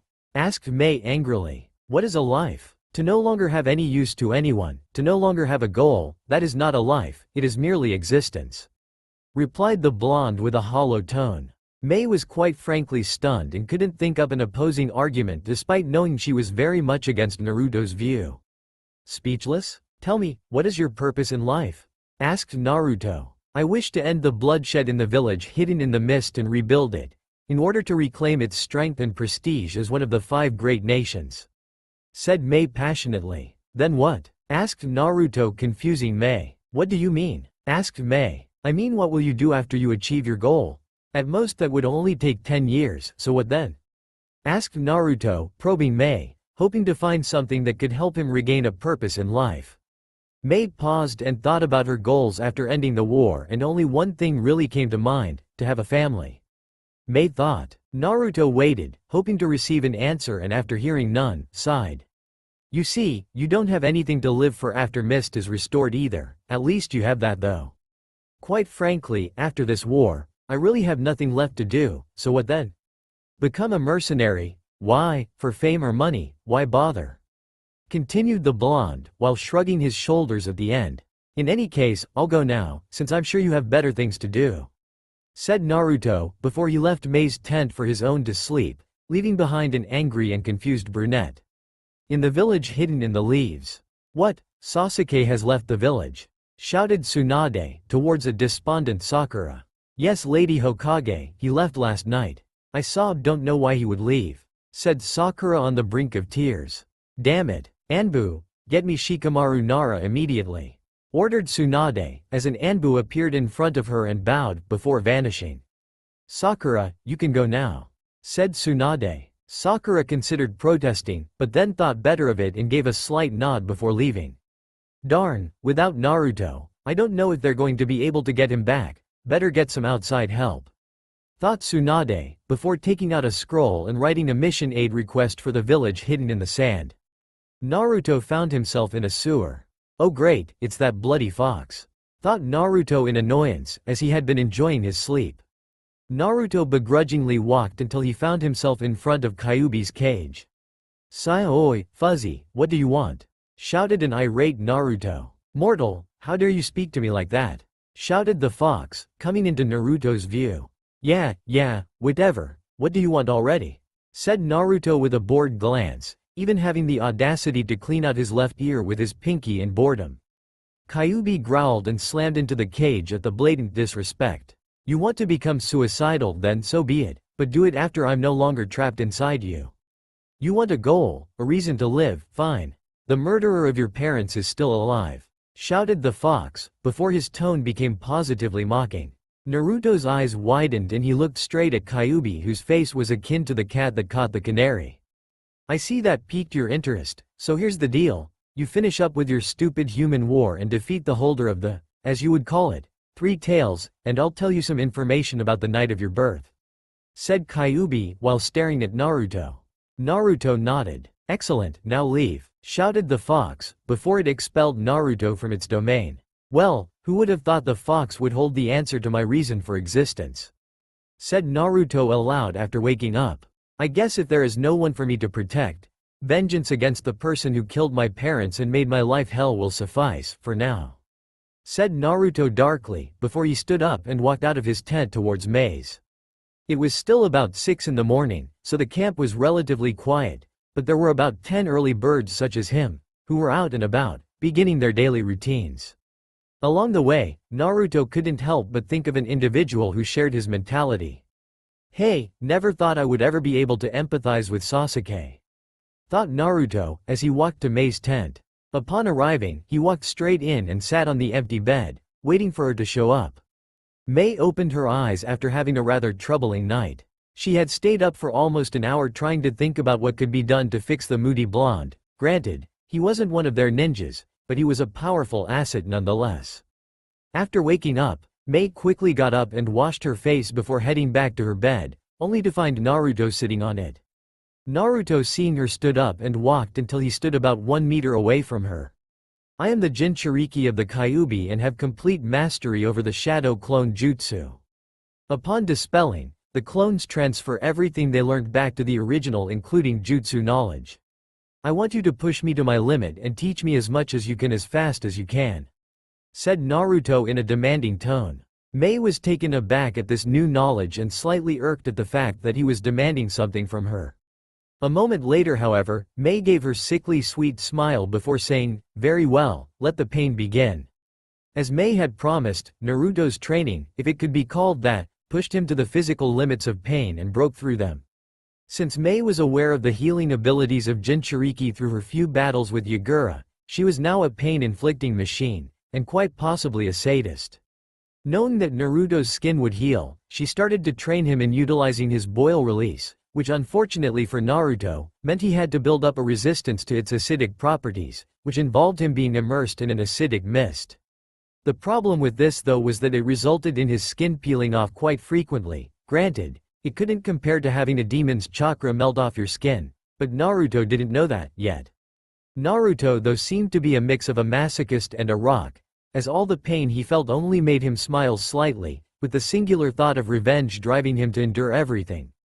Whether it be cold weather, or an acidic miasma, he did not care as long as he got stronger as a result. Somewhere in the land of fire, Sasuke was in immense pain comparable to his former teammate at the moment. However, unlike him, Sasuke did not enjoy it at all.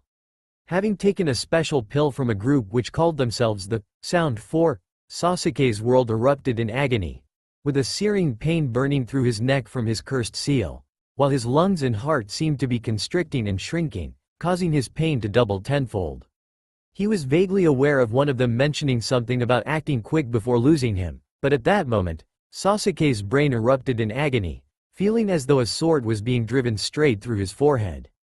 He was unaware that someone had picked him up and placed him in a strange box, as his heart was beating erratically. After a moment, his heart stopped beating and Sasuke collapsed. Inside the box, Sasuke was plunged into complete darkness, but somehow retained his mental faculties. Did I die? I felt my heart stop, but Sasuke trailed off at the end, before looking around.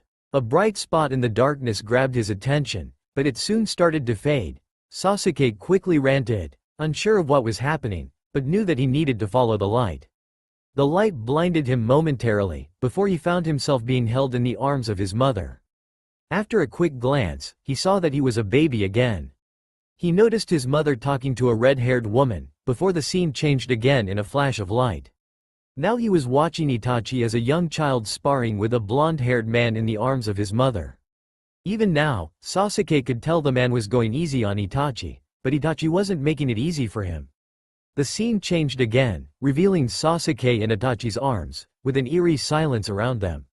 Sasuke, no matter what, your big brother will always protect you, said Itachi firmly. The area around Sasuke suddenly went pitch black and a low hissing sound could be heard reverberating around him. You want power, don't you, Sasuke? Said a smooth hissing voice. Sasuke narrowed his eyes, or at least he believed he did. What is going on? What was all that? Thought Sasuke in confusion. Rise, Sasuke, come to me, I will give you power. The power you want, the power you need to get your revenge, said the same voice, before Sasuke felt himself become engulfed in purple flames. Sasuke laughed in euphoria at the feeling of power he sensed in the flames, which clung to him. Yes, this is power, shouted Sasuke manically, before waking up and snapping open his eyes, suddenly bursting out of the box he was in, heart beating once again, full of malice. Sasuke looked around and saw a badly beaten Lee and a sound ninja he had never seen before. Uncaringly, Sasuke looked around, before heading off in the direction of sound, knowing no one would be able to stop him. At the rebel base camp, Naruto was happily whistling as he walked to his tent. Quite a few of the onlookers were floored at the massive change Naruto underwent overnight from a depressed, apathetic child to a ball of happiness. One step closer, thought Naruto, as thanks to his training, he was now capable of enduring the mist of pH5. Now I find myself with a dilemma, thought Naruto, as he stopped whistling and took up a pensive expression. What to do in my free time, thought Naruto as he walked back to his tent. Upon arrival, he went in and sat on the floor at the foot of his bed, leaning his back against it. Let's see, I can't drink like Tsunade, so that is off the table. Smoking is also off the table given the massive amount of mist around here. Well, I don't have any perverted books, so Kakashi's pastime is out the window. Let's see, what else can I do? Said Naruto, while leaning his chin on his right palm, while his other hand supported his right elbow. Of course. Pervy Sage's favorite hobby, peeping. That might be a bit difficult given where I am presently. It is highly doubtful the rebels have a hot spring around. Well, Jiraiya had free reign, so he chose to fluster all women. However, given my circumstances, that will be difficult, though not impossible, but I think there is one person I can give some special attention to, said Naruto, before ending with an amused smirk. Elsewhere, the leader of the rebels gave a slight shiver of excitement. I don't know why, but I feel as though things are going to get fun soon, said Mei aloud, before gaining a seductive smirk. Outside a hot spring in Tanzaku town. I don't know why, but I have that strangest feeling that I have succeeded in turning someone to the ways of the pervert. I better keep an extra copy of my books around, to give to Naruto the next time I see him, said Jiraiya aloud, before returning to his research. The next day, Naruto woke up eagerly anticipating the day, as this day would be the day Naruto put his new method of entertainment to the test. He decided to grab 2 bananas and an orange for breakfast. He peeled the orange with a kunai and walked to his usual training area while slicing off and eating pieces of it. By the time he had arrived at the damp training ground, he had already started eating his first banana. He waited patiently, knowing that Mei would be by soon. Mei woke up at her usual time of 6 sharp in the morning as always, before going through her usual morning activities. While getting ready, she pondered the new changes to her temporary solitaire. Having such a rapid change in mentality was never a good thing in Mei's experience, as it hinted at a lack of mental stability. Although I am not sure which is better, apathetic and emotionless, or apathetic and masochistic, thought Mei, as the image of Naruto smiling in the face of having his skin peeling off due to acidic burns entered her mind. Getting lost in her musings, Mei lost track of time and realized if she didn't move soon, she would be late. Sigh, so much for breakfast, said Mei with a heavy sigh, as she grabbed a ration bar disdainfully. Mei ate it as quick as possible so she wouldn't have to dwell on the taste of the almost cardboard-flavored bar. Running, she arrived at the training ground with a minute to spare. Well, you were almost late, Mei, mind elsewhere? Asked Naruto with a teasing grin.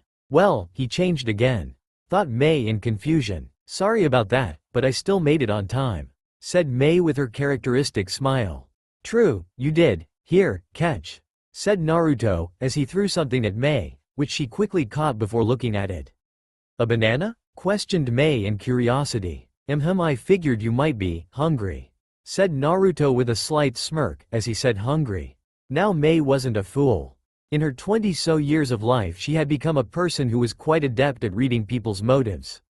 So naturally, with Naruto smirking as he said the word hungry and him offering her a banana, of all possible food choices, she was naturally suspicious. In addition, her teasing nature was not a front, as she had a good idea at what Naruto was implying with both his words and actions. He is still 5 years too young to tease me, thought Mei, smirking inwardly. Why thank you, I indeed had to skip breakfast today, said Mei, as she peeled the banana. Naruto waited with a face of stone, while inwardly jumping with playfulness. Almost, thought Naruto, as Mei brought the banana to her lips. She slowly slid it into her mouth to about half of its total length before Naruto formed a one-handed seal behind his back while channeling ice chakra, which caused the banana to turn to ice, shocking Mei at the sheer coldness while also sticking to her mouth. My Mei, you certainly are eager this morning, said Naruto happily. Mei had not expected him to freeze the banana, but his voice brought her back to her senses.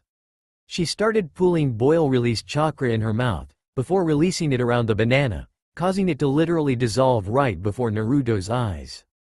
Oops, seems like it couldn't survive my mouth, said Mei with a smile, while closing her eyes. Damn, that was scary, but also a little hot, thought Naruto while little Naruto cringed in apprehension. All around the world, little men shivered for their poor comrade. Mei opened her eyes to see him smirking slightly, which puzzled her, as most men would have been at least a little scared from her display. So can we get started now? Asked Naruto in a bland tone. Certainly, prepare yourself, said Mei, before making the horse seal and releasing a swath of acidic miasma from her mouth, which enveloped Naruto. Initially, it was only a slightly acidic mist, not more corrosive than acid rain, but Mei was slowly, but steadily, dropping the pH from just under 7 down to 6 and finally 5. At this stage, Mei looked at Naruto and was slightly surprised to see that he was completely unharmed. Lower, said Naruto in a level tone. Mei initially hesitated, but remembered that Naruto did need to get used to lower pH levels, so she dropped it down to 4. The now 10 times stronger acidic mist started to cause Naruto's skin to turn red in irritation from the acid. Naruto, however, released a relaxed sigh, almost as if he was enjoying it. So have you ever tried to release this type of chakra from other parts of your body than your mouth? Asked Naruto. Is he teasing me again? Thought Mei, but looking at Naruto's face, it only showed genuine curiosity. No, as if it isn't released properly, it can corrode through skin and bone, said Mei after a while. That is a shame, thought Naruto, before saying lower again. As the pH level dropped to 3, Naruto's skin began to peel off, causing him to release a heavy sigh. Yes, this makes me feel alive, Naruto thought in relaxation. I wonder if this is how Gaara felt when he killed people and scattered their blood everywhere.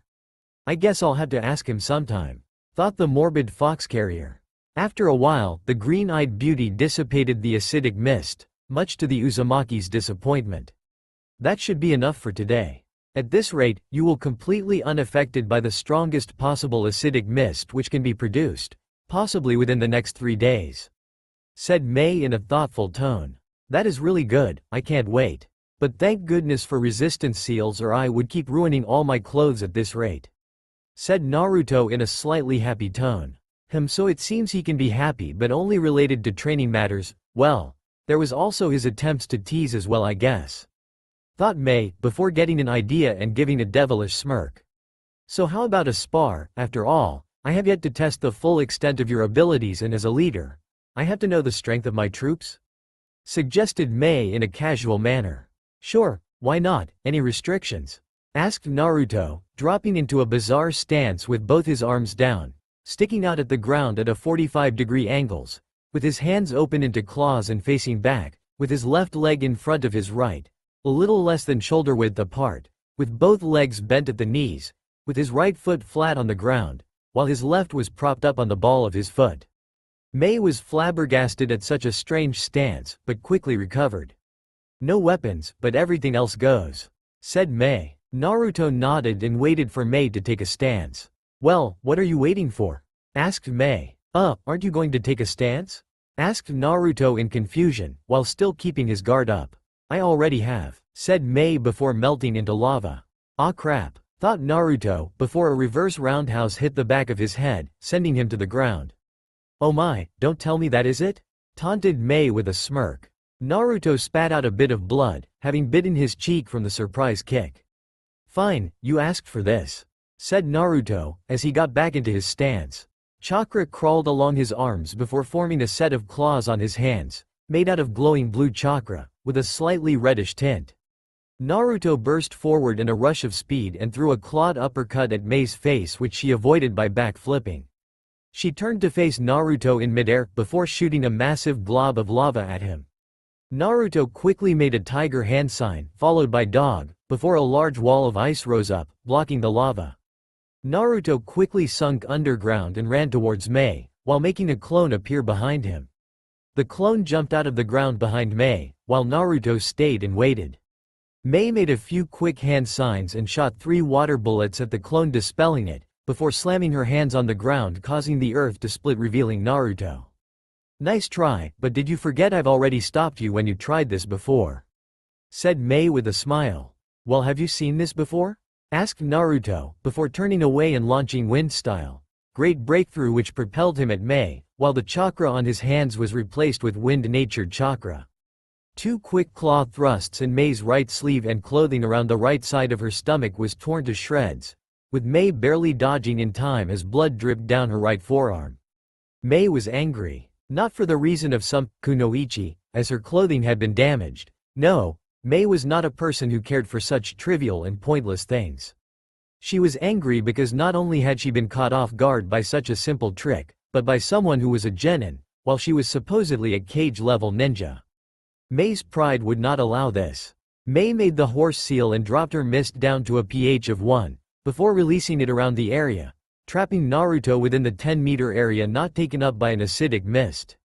Boil style. Acid spears, said Mei while holding the horse hand sign. The acidic mist around Naruto and Mei turned into hundreds of spears before charging straight at Naruto. Dam water style.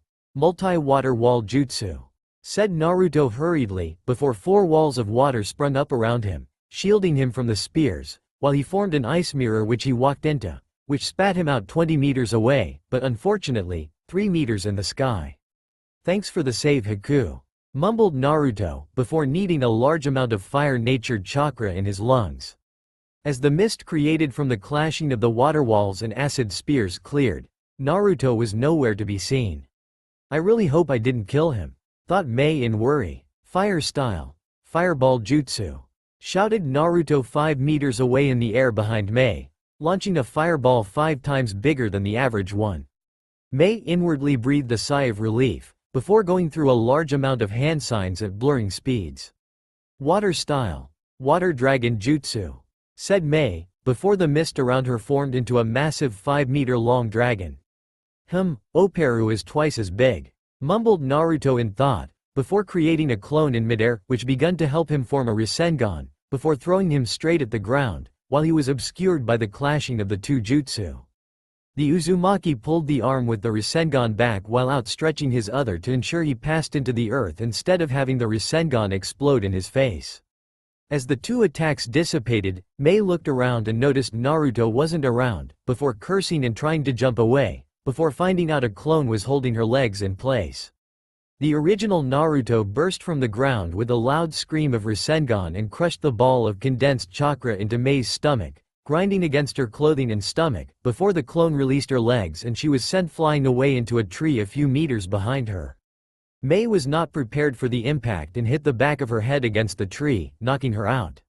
Naruto blinked owlishly, not expecting that she would get knocked unconscious by that last move. Ah geez, what the hell do I do now? Asked Naruto aloud, before giving an exasperated sigh and walking over to Mei, before slinging her bloody right forearm over his shoulder and sweeping her feet from under her, carrying her away bridal style. OOC crap, I shredded most of her clothing in the last attack, whispered Naruto, while trying in vain to not look at Mei's upper body, her S only being hidden by a small amount of mesh and a little bit of her blue dress.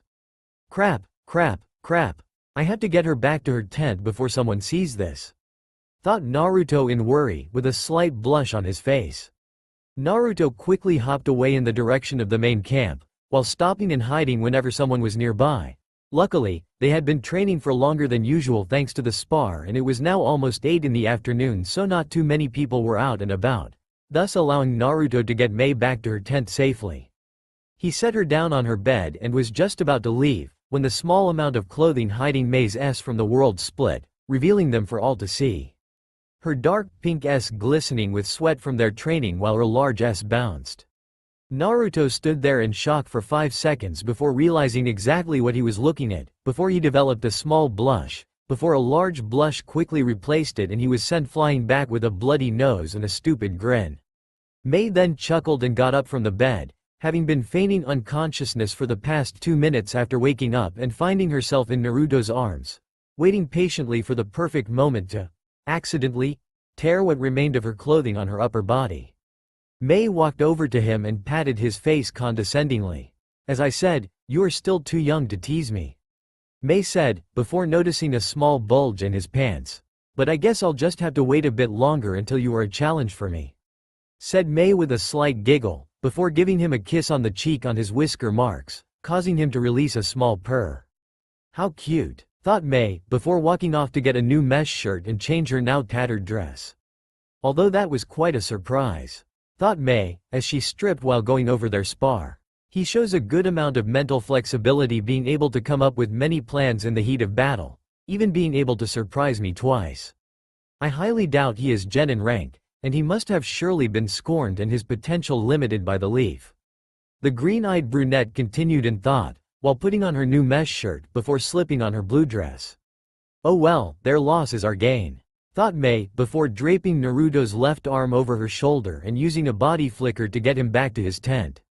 As she attempted to set him down on his bed, something squeezed her left. Mei's head mechanically twitched until she was staring down at whatever had groped her and saw Naruto's left hand. Mei, seeing his stupid grin, gained another bright idea and set him down and took off his shirt and pants along with his sandals before stripping herself of her dress, high-heeled sandals and shin guards, along with her mesh top, leaving her in only her shorts and mesh leggings, which reached down to just above mid-thigh and over her knees respectively. She then got under his covers with him on his right and cuddled up against him. Mei gave a small yawn as she rested against Naruto. Thanks to Naruto's growth spurt from his training with Operu, she was able to comfortably rest her head on his chest, as they were both more or less the same height. "This feels nice," mumbled Mei, before Naruto unknowingly pulled her closer. "Yeah, nice," said Mei before falling asleep. Naruto slowly opened his eyes the next morning and yawned.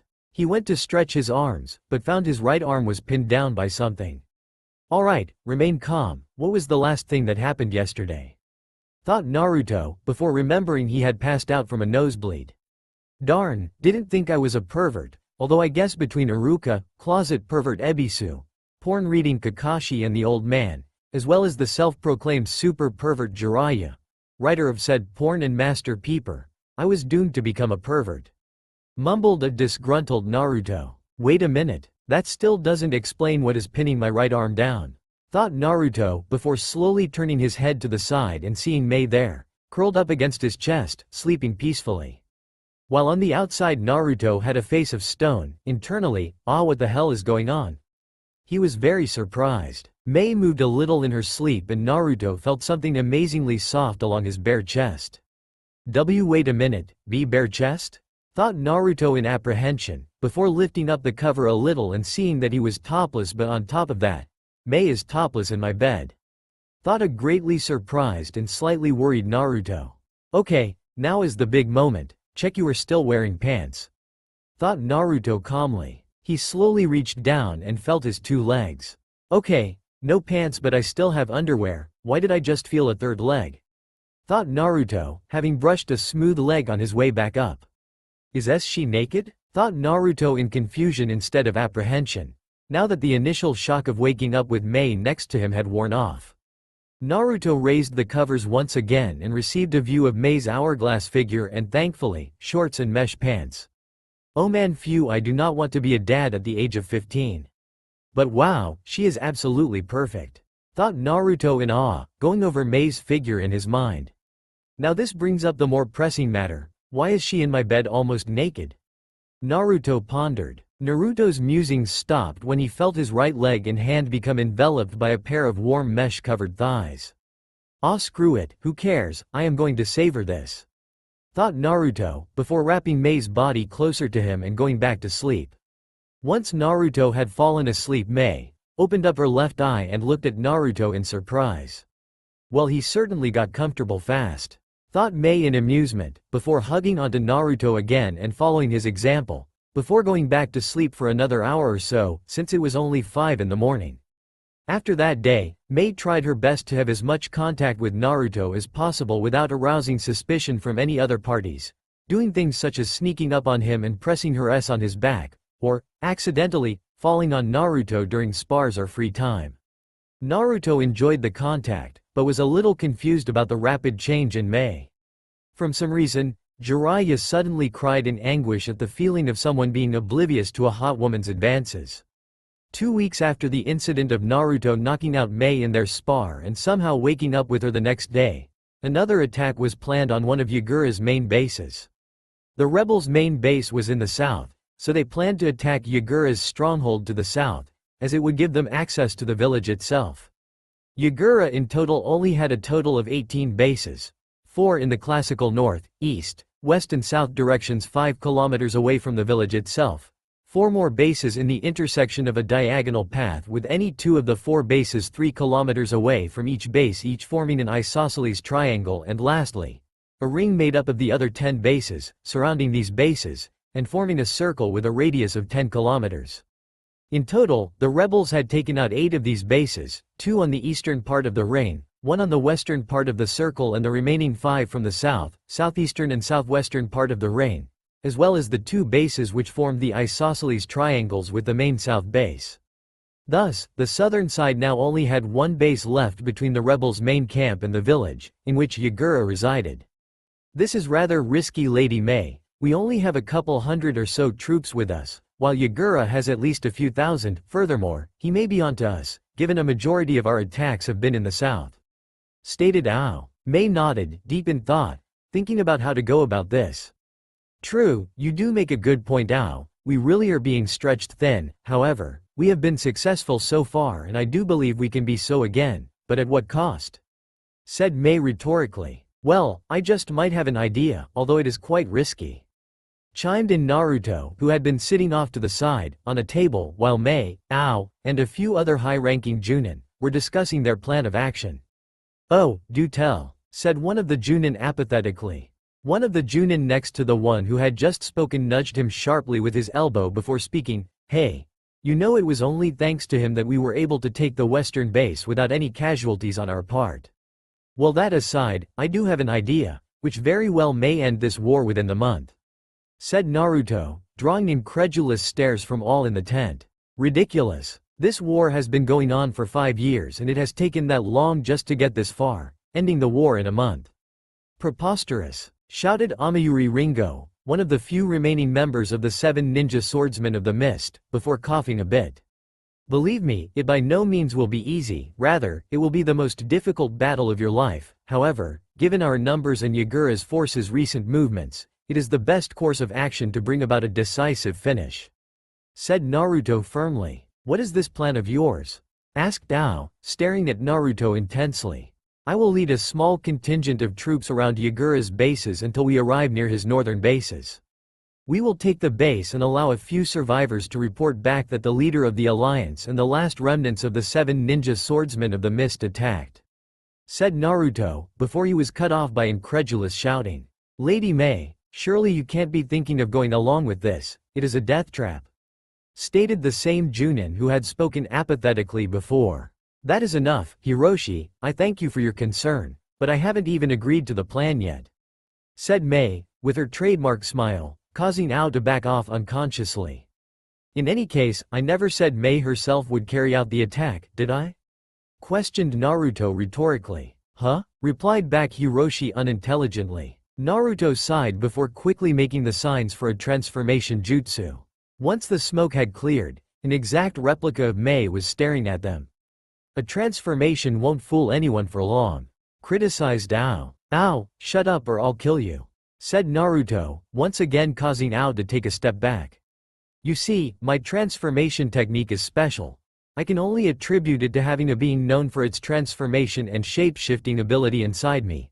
But my transformations are solid, not illusions," said Naruto in Mei's voice. Incredible," said Misaki, the Junin who had nudged Hiroshi before. "Furthermore, if I have chakra and do not want to be knocked out of the transformation, I can't be," said Naruto. "Lastly, since I too have boil and lava-style bloodlines, I am the only one able to perfectly trick the enemy into believing I am truly Mei," said Naruto, before ending the transformation. "Why the need for Chojuro and Amayuri?" asked Mei curiously. "It is only logical the leader has some of her strongest with her. While Ao is also an option, no leader would ever take all their strongest warriors alone. Hence Ao staying with you ensures they don't catch on to the ruse," explained Naruto. "What makes you think you can take out their base all by yourself? We had to fight tooth and nail to get even this far," asked Amayuri. "Well, my ninjutsu prowess aside, I have the ability to literally create an army, so if you are worried about numbers, don't be," said Naruto flatly. "It does sound risky, but that aside, how can you taking that base end the war?"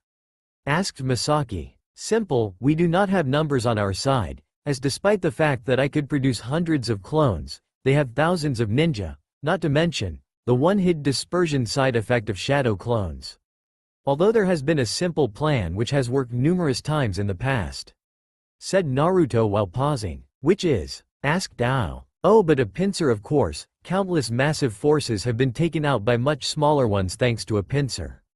So, I lead an attack from the north disguised as Mei. Yagura sends the majority of his forces north and the rest of you can pincer him from the south, blocking him off from two sides," finished Naruto with a self-satisfied grin. Naruto walked back to the table he had previously been sitting on and proceeded to lay down on it with his eyes closed. After some discussion and deliberation among the others, they came to an agreement that Naruto's plan just might work. "Alright Naruto, we will go with your suggested plan of attack," said Mei, causing Naruto to sit up quickly and head off. "Cool, Amayuri, you let Chojuro know and gather any reliable ninja you know, no more than 5, and tell them to be ready to head out at 4 tomorrow morning," said Naruto, before leaving the tent and going to take a nap. "Man, that guy is frustrating," muttered Amayuri, causing the others to chuckle. "Yeah, and now you get to spend around a month stuck with him and only 6 other people," laughed Mei. "To think that I'm staving off my illness just to spend more time with him, oh joy," sighed Amayuri. "Well, I guess it could be worse, he could have been a loudmouth brat with no skill. At least he is a decent ninja," said the swordswoman, before heading off to assemble her team. The sun was not even close to rising and everyone in the rebel camp was still fast asleep, except for 5 people. Those who were not fortunate enough to be sleeping right now were Amayuri, Chojuro, Kiri and Ganryu, along with the reason they were all awake so early, Naruto. "Alright now, before we head out, I need a basic rundown of your abilities," said Naruto quietly, not wanting to wake up anyone who wasn't directly needed for the plan, in case Yagura had spies planted in their camp. "All of us are skilled swordsmen except for Kiri, who excels in medical ninjutsu and knows a few medium-level genjutsu. All of us also possess at least Chunin-level mastery over water in addition to me possessing lightning release," stated Amayuri, slightly impatient. "Good, in addition to my ninjutsu prowess in fire and wind, we make a rather solid team. We could use a strong earth release wielder, but with all of us having rather good water release jutsu, we should be fine, defensively," said Naruto thoughtfully. "Have you all been briefed on the mission parameters?" asked Naruto, earning a nod from the 4 gathered ninja. "Alright then, let's move out. I will transform once we are out of sight of the base," said Naruto, earning another set of nods before the group disappeared in a burst of speed. As the group ran through the dense fog surrounding the base, they eventually came to the point where the genjutsu hiding the camp was. Naruto with a sigh closed his eyes before Kiri deactivated the barrier before Naruto was dragged across the boundary by Amayuri before Kiri put the barrier back up. "Okay, from this point on I am Mei and you all need to address me as such," said Naruto before he transformed and became an identical replica of the dual bloodline holder. "Move out," said Naruto in Mei's voice. After running for a bit, Chojuro spoke up. Lady Mei, how are you able to change your voice?"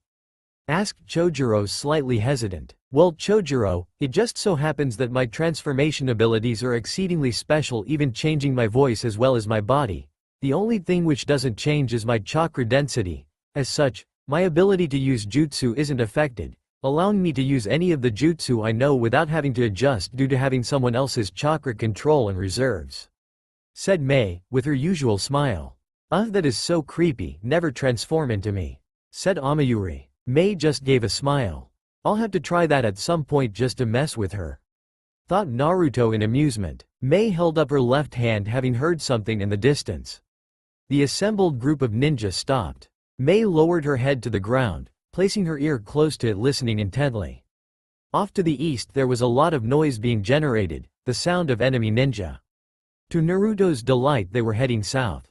Perfect, their lines in the north are thinning out as they are moving south, all according to plan, thought Naruto with a smile, before standing up and signaling for the group to resume their running.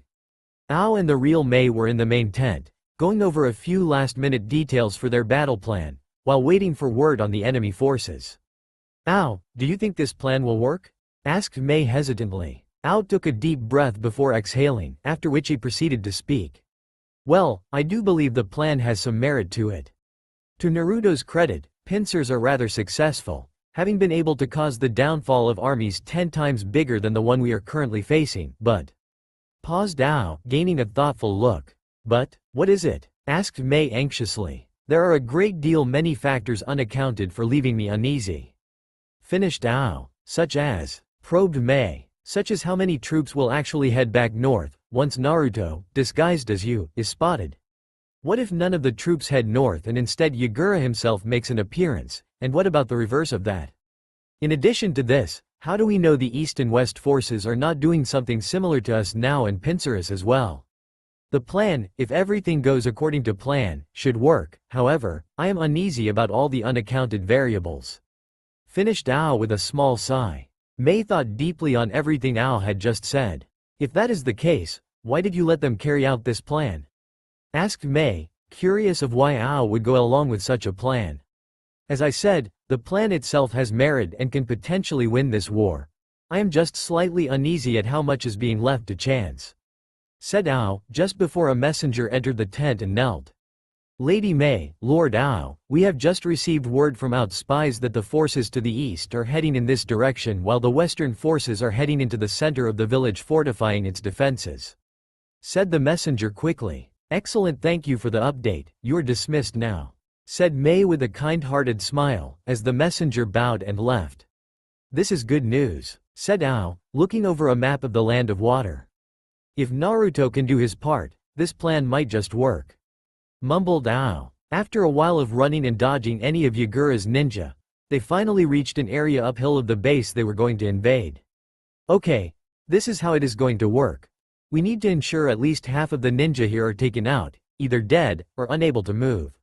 Also, make a point of striking down some messengers, but ensure at least 3 remain for each direction. This will ensure all points, east, west and south, receive word that we are here, but doesn't make it look as though we wanted them to escape. Anyone who doesn't flee after half the ninja are taken down, or to be killed, this will lower their numbers for later." "Understood?" said Mei, getting a nod from the other 4 ninja with her. "Amayuri, when I finish speaking, wait exactly 30 seconds for the rest of us to get into position, before throwing the lightning ball directly at that large, thatched building, at which point, I will launch lava around the east side of the base to further throw their ranks into disarray. After I launch my lava, Kiri, you will need to cast a double false surrounding genjutsu around Ganryu and Chojuro, making it so everyone affected sees them 10 meters to the left of where they actually are. Ganryu and Chojuro, you need to be the ones who begin to cut them down. I doubt the genjutsu will buy you more than 5 seconds of time, 10 if they are confused enough, so after 6 seconds, I will charge in and reveal myself. When they panic, all hell breaks loose, kill all in sight, ensuring only the bare minimum of survivors escape. Now, move out," said Mei before Kiri, Ganryu, Chojuro and Mei left, leaving Amayuri alone. The kid isn't too bad at coming up with strategies, plus he does take things seriously when he needs to. Not a bad mindset for a brat, thought Amayuri, contemplating the recently turned 16-year-old ninja and his strange personality as she counted down to 0. 3, 2, 1, go. Whispered Amayuri, before generating a tennis ball-sized sphere of lightning in between her kiba blades, before launching it, causing the roof of the building it struck to catch on fire. We're under attack, it must be the rebels. Shouted a ninja, who ran out of the building. Lava style. Lava wave. Shouted Mei from a rocky outcrop near the base and spat a 10-meter-long wave of lava out.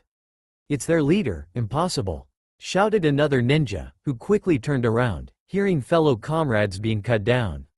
Chojuro and Ganryu were advancing slowly, but steadily. Ganryu cut down his foes swiftly and without mercy, as Chojuro caused his Haramekure to form into a hammer made of chakra, which blasted ninja away in their dozens. Surprisingly, the genjutsu lasted a full 12 seconds before someone noticed it and dispelled it, which had given Mei 6 seconds of time to spread her mist out around her immediate area. Lava and boil release and swordsman with the famous 7 blades of our land. It must be her, the rebel leader. Quickly, send out for reinforcements from all our bases. If we cut off the head of this rebellion, the rest will fall. Said the first man who had emerged from the building when lightning struck it. Perfect, thought Naruto, who started to spread his acidic mist over the loyalists, who cried out in agony. 7 messengers tried to flee, but Amayuri stealthily struck, killing 4 of them, leaving only 3 to leave as planned. At this stage, there were already 50 dead bodies hacked to pieces by Ganryu, 20 knocked out or dead from Chojuro's blunt force trauma, and 60 dead from Mei's acidic mist. Having killed off most of the messengers, Amayuri jumped into the fray, electrocuting and slashing through many of the remaining ninja. 200 ninja lived in this base before the attack. 7 fled, 21 were captured, with all the others being dead or close to it, thanks to the assault of 5 ninja. As the survivors were tied up and placed into one of the many remaining buildings, Naruto gathered up his chakra, having dispelled his transformation of Mei now that the battle was over. Fire style. Fireball jutsu. Said Naruto, as the building caught aflame. As the ninja who were placed into it were all knocked out, there were no screams of pain, and after 3 minutes, the building had burned down, with the fire having been put out due to the excessive moisture in the air. What now? Asked Chojuro timidly. Now, we wait, said Naruto stoically, as he created 2 shadow clones who he nodded to, who then took off towards the southeast and southwest. Mei and Ao were mobilizing the entirety of their remaining forces. Having begun this war almost 5 years ago with 3,000 troops, half of which were bloodline holders, they were now down to a small 750. Not a particularly bad outcome, considering that Yagura's forces had gone from 20,000 to half that. What the rebels lacked in numbers, they made up for in their unique abilities, and with Naruto joining in and taking out a full 300 all by himself in various raids, they could not have been any luckier that he had been banished and decided to come to the land of water. The remaining rebels were moving cautiously and quietly north. The need to do so impressed upon all of them, as if the loyalists found out Mei was really in the south and not near the north base, the entire pincer would fail. Everything is slowly occurring as planned, thought Mei grimly, knowing full well that this final battle would determine the fate of the village hidden in the mist. Still, if the battle is nearing its end, the battle with Yagura is at hand, thought Mei with a frown, remembering what Naruto had said to her late last night. Flashback. What are you saying? Asked Mei in shock, eyes widened slightly. Exactly what I said, and you can't change this, said Naruto. Mei paused for a moment, before adopting her sickly sweet smile, which haunted Ao's dreams. Excuse me, but it seems as though you think you can order me around like a common genin, said Mei in a sickly sweet voice, while subtly making a jab at Naruto's official rank. I am not ordering you around. I am telling you that I will be the only one to fight Yagura with no interference, said Naruto harshly, not in the least bit intimidated. And just exactly who do you think you are to decide who will fight Yagura? As I recall, you are not even a mist ninja and we have been fighting in this war for years now? Asked Mei in a tone, which promised pain no matter the answer. Someone just like Yagura and the only one who has the right to end him. He might have enslaved and slaughtered your people, but the curse of a Jinchuriki is something only another Jinchuriki can understand. If Yagura is to die, it will be at my hand. None of you can understand Jinchuriki and never will. If he has to die, at the very least, it will be to someone who understands his pain, said Naruto, before leaving the tent, leaving a conflicted and very annoyed Mei behind. End flashback. We are almost at the dispatch point, whispered Ao to Mei, earning a nod of understanding. Good luck Ao, make sure you survive, said Mei, as she and Ao split paths, with half of the troops going with Ao, while half went with Mei. After receiving word of the enemy's movements, Ao suggested they split the remaining ninja between the two of them. Ao would continue straight up north, while Mei would swing around to the now weakened western front.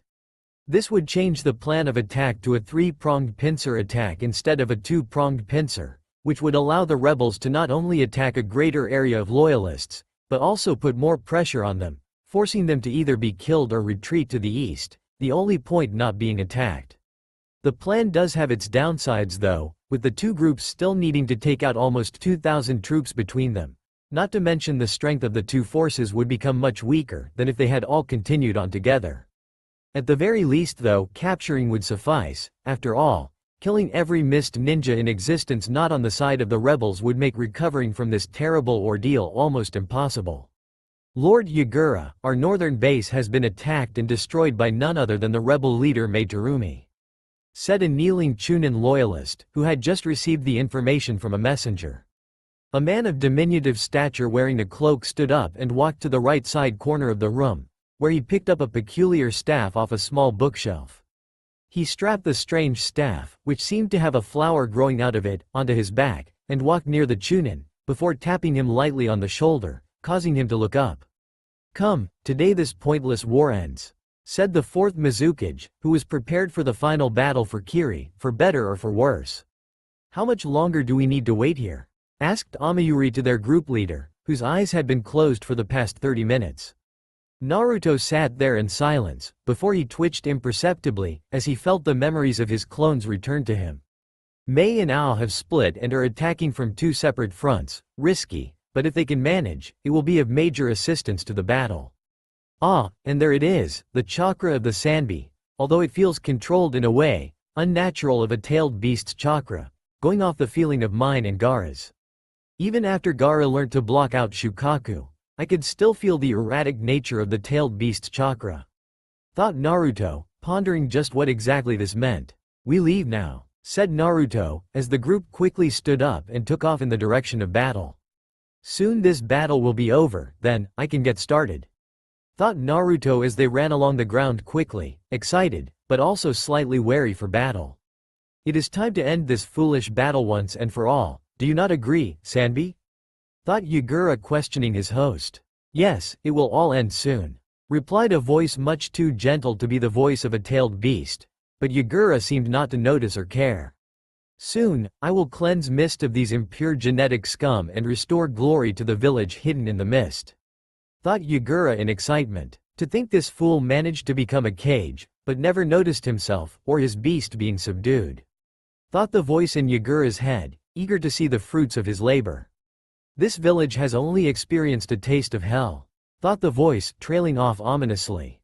Lord Yagura, our forces are being attacked from the south and the west, reported a messenger, as they all ran northwards.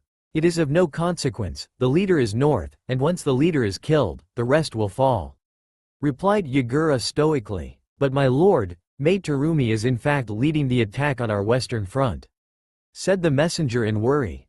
What? Asked Yagura, as he outright stopped running, causing the rest of his men to follow suit.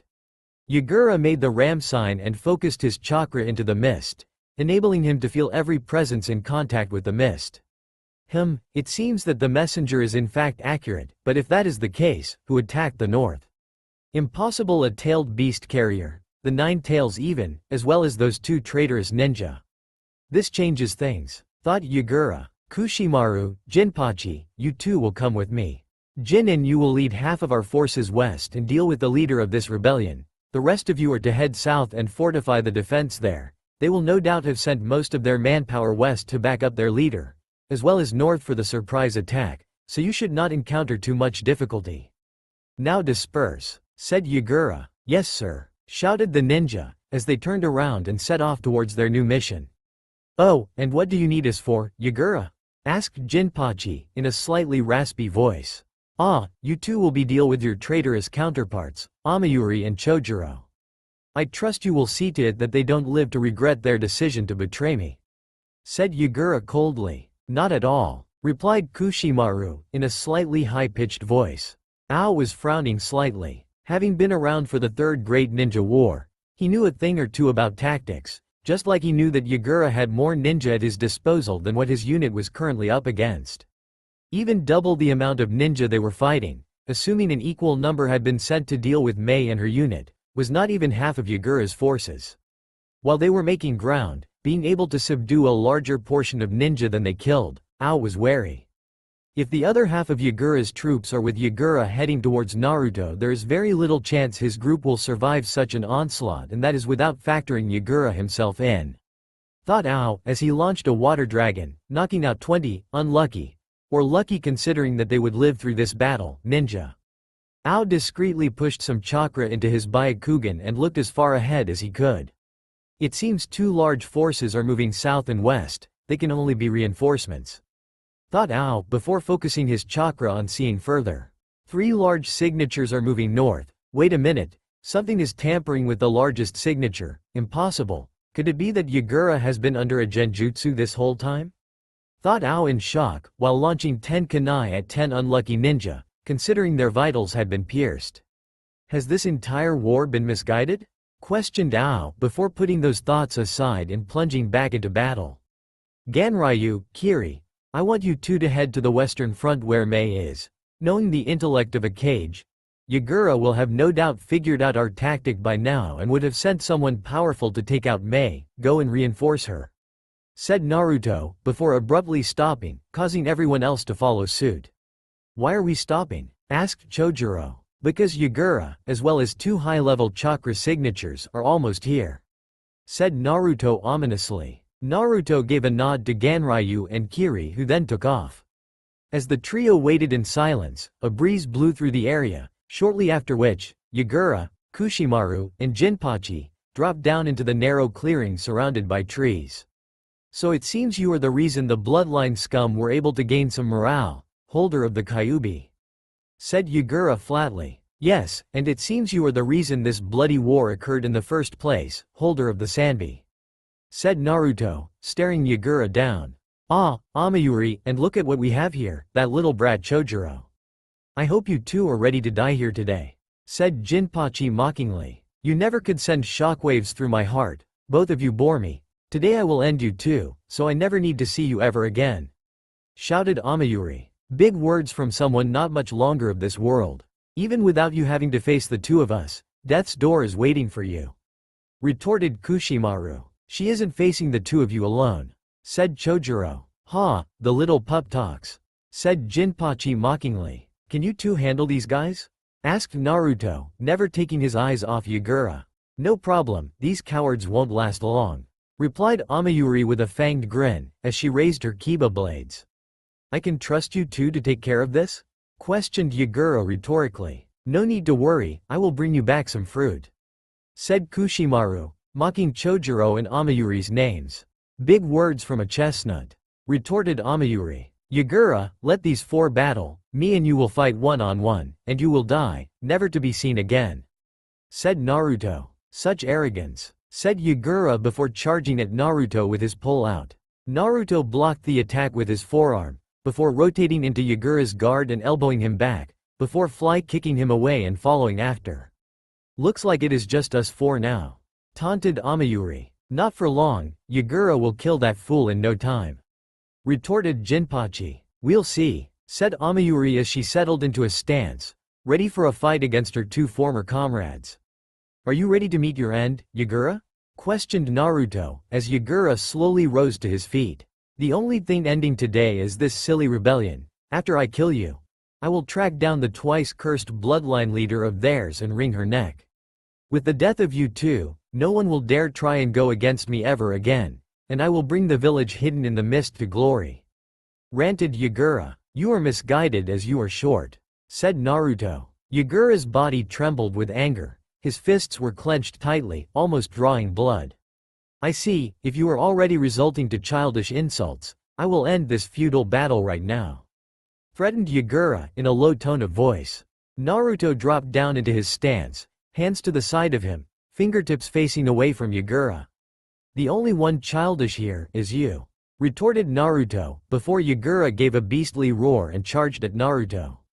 Yagura thrust his pole at Naruto's stomach repeatedly, while Naruto swayed to the sides in a manner that resembled a drunk, before whirling around quickly and sending a mule kick at Yagura's face. Yagura raised his pole and blocked the foot before ducking and attempting to sweep Naruto's other leg with his pole. Naruto hopped over the pole and backflipped, before allowing ice to slowly envelop his hands, giving his hands the appearance of sharp claws, before spinning and plunging down at Yagura. Yagura jumped back and Naruto drilled into the ground, kicking up a lot of dust. "So it seems that you are just as strong as one would expect a cage to be. This doesn't mean you will beat me though, as I still have a lot more tricks up my sleeve," commented Naruto from within the dust. "It seems you are not all bark either, however, you stand no chance against me," replied Yagura, as the dust around Naruto's form cleared, revealing his ice claws were undamaged. "Yes, well, it seems ice won't be a good match for catching you, given your small stature and dodging ability," said Naruto, much to Yagura's ire, as his ice claws receded. "It seems wind however has a better chance of hitting you," said Naruto, as his hands were now engulfed in wind once again, ending in sharp-tipped claws. "Joke all you want and try all you can, if I really want to, Sanbi's defense will block anything you try," said Yagura in annoyance. "You shouldn't have done that. You see, I am truly curious, and now that you mentioned you two have a defense just like Ichibi's host does, well now I just had to see it to make a comparison," said Naruto, before kicking off the ground quickly and trying to slash Yagura, following an uppercut-like motion. Yagura back-flipped and strapped his pole to his back, before going through a few quick hand signs. "Water style. Exploding water shockwave," said Yagura, as a massive 10-meter-long wave of water surged at Naruto. Naruto made a few quick hand signs while thinking earth style, hidden mole jutsu before sinking into the ground. As the wave slammed down onto Naruto's position, Yagura stood there poised and ready, waiting to see where his opponent would come from. Yagura suddenly leapt into the air, as Naruto burst from the ground. "You can't escape the wind," shouted Naruto, as he slashed both claws up at Yagura, releasing 10 sharp blades of wind that converged onto his position. The attack exploded upon reaching Yagura, hiding him from view. Naruto dropped down to the ground and watched as a figure fell to the ground as well. Once Yagura landed, Naruto saw pieces of coral oozing back into his skin. "So that is your special defense, reminds me of Gaara's sand shield, too bad for you. Coral can't take the heat fire style. Fireball jutsu," said Naruto, before a blast of fire roared at Yagura. As the attack met Yagura, steam started to come off it until nothing remained. "Foolish, in this village, fire attacks are weakened and water attacks are stronger and easier to pull off. You won't be able to touch me with a simple fireball," mocked the holder of the three tails, as he looked at Naruto with a smirk. "Well, if that is the case, ice style, ice spears," said Naruto, before slamming his right foot into the ground, causing a wave of jagged ice spears to shoot out of the ground, seeking to impale Yagura. Yagura stood his ground and coral burst from his body, shattering the spears upon contact. "Do you see now?" asked Yagura, as the coral receded back into him. "You can't touch me," Yagura continued. "Really now?" asked Naruto rhetorically as lava started to ooze and coalesce around his hands. Yagura inhaled deeply, before blasting multiple bullets of water at Naruto. Naruto skillfully dodged most of them, having to block the few that got to him with his claws, which started to solidify, but returned to their molten state when Naruto pushed more chakra into them. When Naruto was only a hair's breadth away from Yagura, he exploded in a blast of water, sending Naruto flying. Yagura used a water-style body flicker to arrive back onto the field, while Naruto's claws slowly crumbled to the ground, as he lay face down on the ground. "Your fighting style is heavily reliant on your chakra levels, but it must be difficult to maintain nature chakra around your hands without damaging them. You are quite skilled, however, your intelligence in battle leaves much to be desired," commented Yagura, as Naruto stood back up. "True, my chakra claws do take up a lot of chakra and the control to use them is demanding, but, I am a Jinchuriki, you should know we don't run out of chakra easily," said Naruto, as a wispy mist started to engulf his hands. Plus, I think you will like these claws the most," said Naruto, before vanishing in a burst of speed, before reappearing in front of Yagura, claws poised for a downward slash. Yagura, anticipating the attack, had pulled out his pole and held it in front of him to block the attack, but much to his surprise, Naruto's claws cut right through the pole. No, perhaps cut is not the appropriate word to use in this situation. He literally dissolved the sections of the pole he came in contact with, thought Yagura, as he jumped back and observed Naruto warily. Don't tell me your ultimate defense can't stand up to a little acid. If that is the case, you won't be alive much longer. Boil release. Skilled mist jutsu, boil release, acid swirl, said Naruto, as he breathed out a wave of mist made of low pH water, while simultaneously having some of it swirl around him protectively. It seems I can't play around with you anymore, commented Yagura, as his chakra cloak started to form around him. Well then, shall we get this party started now? Asked Jinpachi rhetorically. Bring it on, Pearface, shouted Amayuri, as she charged up a ball of lightning between her blades. Chojuro, get away quickly, said Amayuri, as she launched the ball of lightning at Kushimaru, before raising her swords over her head. Chojuro jumped back as bolts of lightning discharged off the Kiba blades, heading for all near them. Ha, that won't stop me, shouted Jinpachi, as he brought down his blade on Amayuri, only to be blasted away by chakra that had taken the form of a hammer, from Chojuro's blade. Never take your eyes off the enemy, whispered Kushimaru from behind Chojuro, poised to stab his blade through his heart, only to burst into water, as a ball of lightning struck him. He doesn't have to, you two haven't changed tactics in years and as such, you are predictable, said Amayuri. Big words from someone not too far from death's door. How is that cough of yours? Mocked Kushimaru, as he reappeared in front of Amayuri. Hey, it won't be enough to stop me from putting the two of you down, even if it is the last thing I do, commented Amayuri. Chojuro jumped back into the battle and swung his blade down at Kushimaru. Kushimaru swayed to the right, dodging the blade by a hair and retaliated by kicking Chojuro in the chest, sending him flying back, before throwing the Nuabari after him. Chojuro placed his blade in front of him to block the sewing needle, but in doing so, lost sight of both of his enemies. Chojuro gasped as he felt a presence appear behind him and cried out in pain when he felt a massive object slam into his back, before it seemingly exploded, sending him flying away. Chojuro smashed through a tree and skidded through the cold, unforgiving earth, before falling unconscious, sapped of all his remaining strength. Tough luck, kid, you were never a match for a true swordsman, mocked Jinpachi. The victory of the two bloodline haters was short-lived, when a blade burst through Kushimaru's heart, before another blade sliced his head clean off his shoulders. You underestimated me, said Amayuri disdainfully, as the body of the Nuabari wielder slumped to the floor.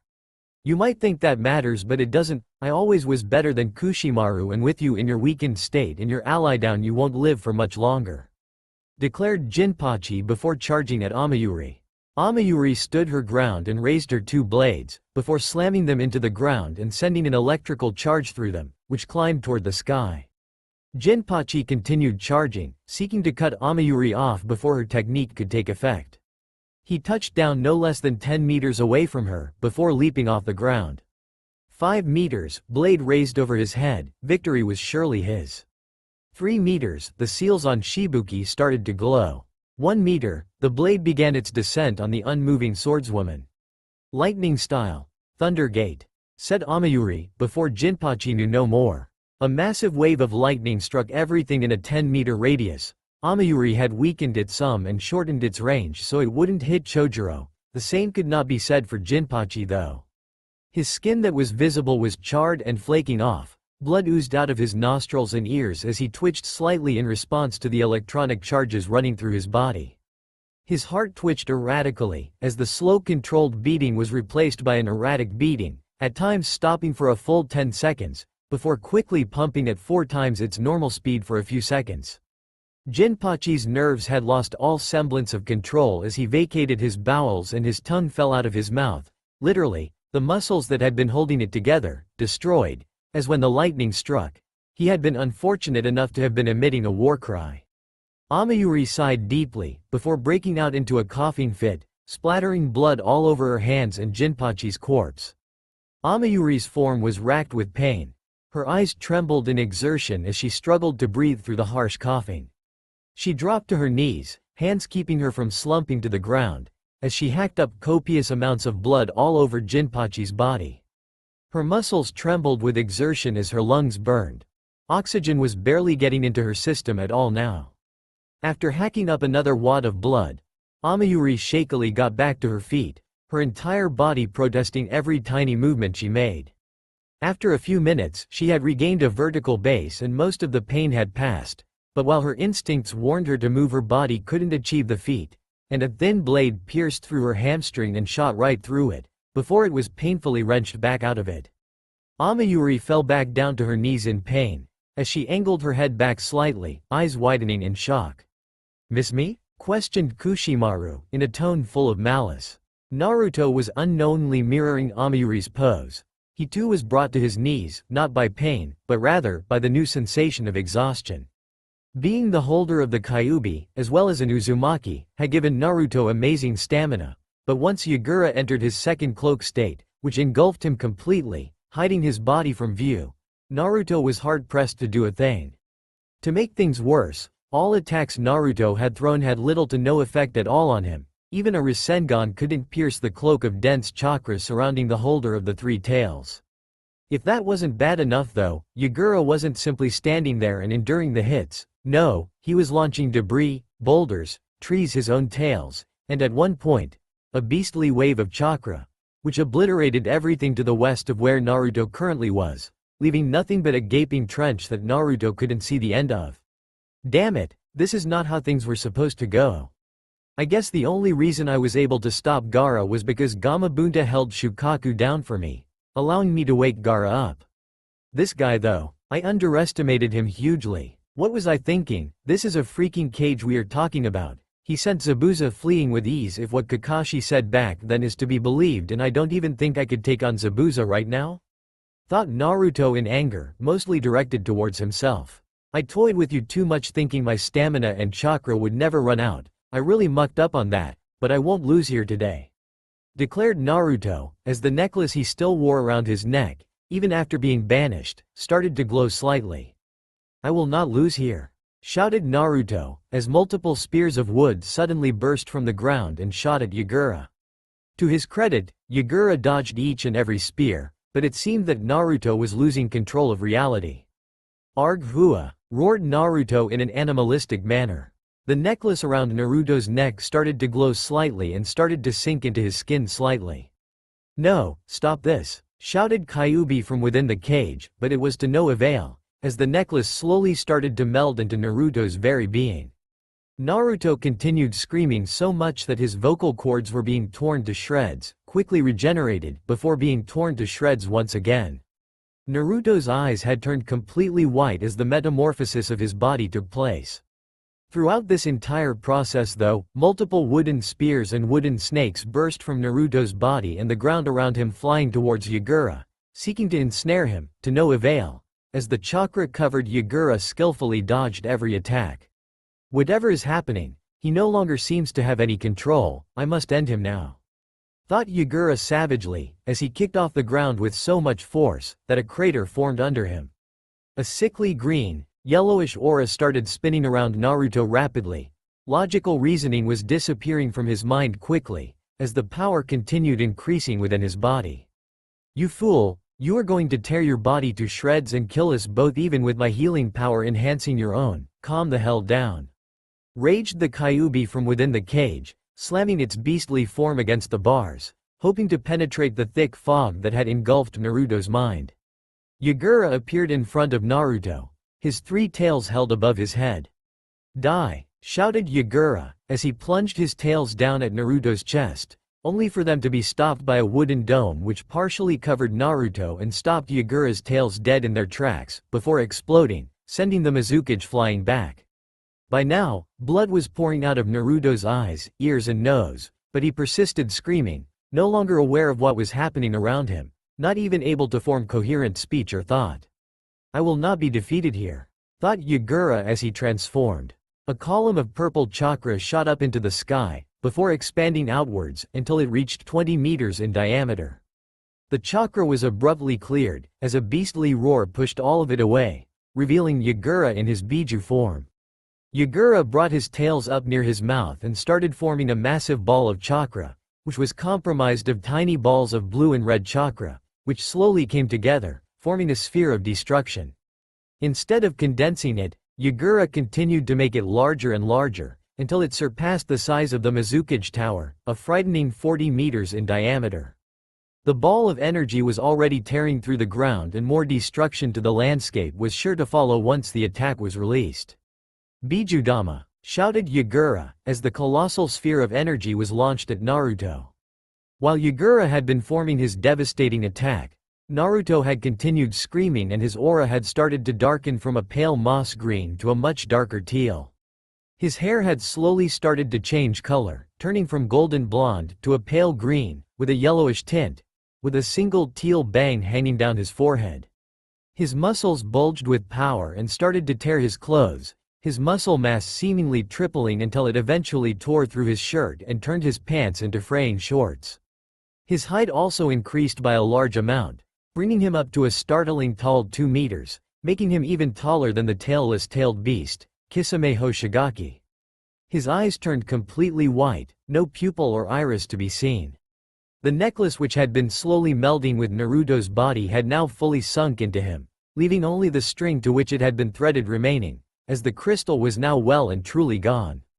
As the sphere of corrosive chakra was launched at Naruto, he started to laugh manically instead of screaming, as he raised his right hand up until it was level with the technique.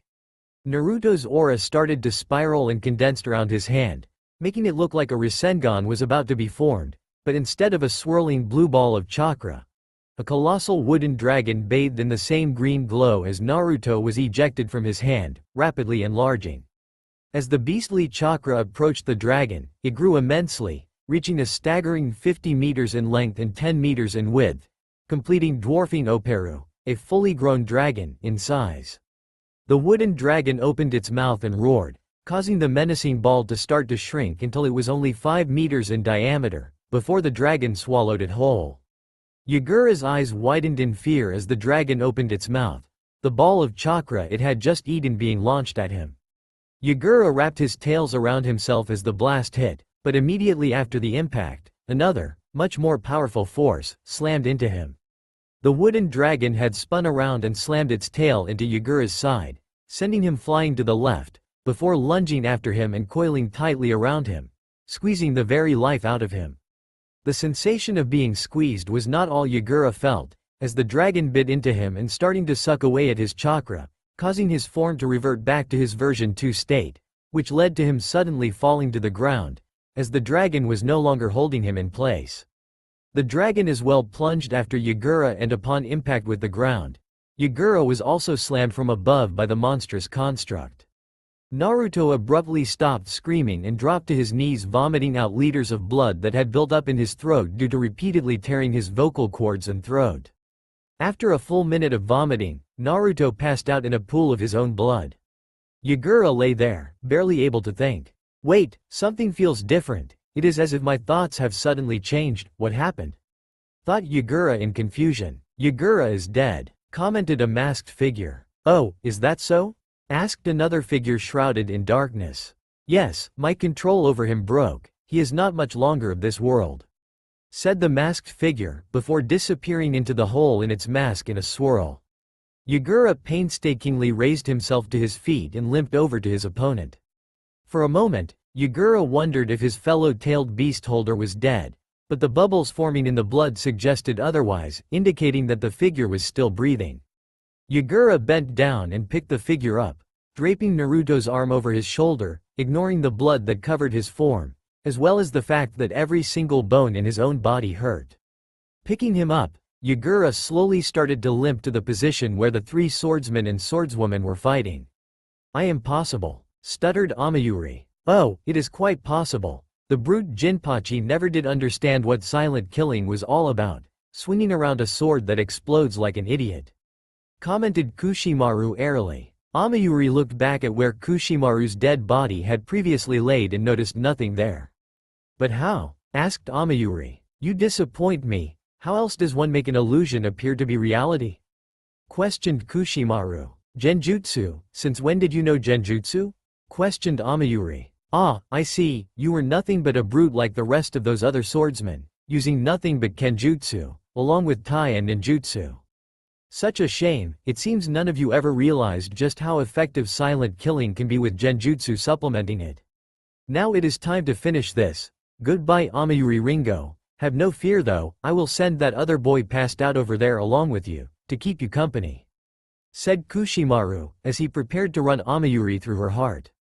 Stop Kushimaru, said a voice from the tree line, to which Kushimaru instantly obeyed.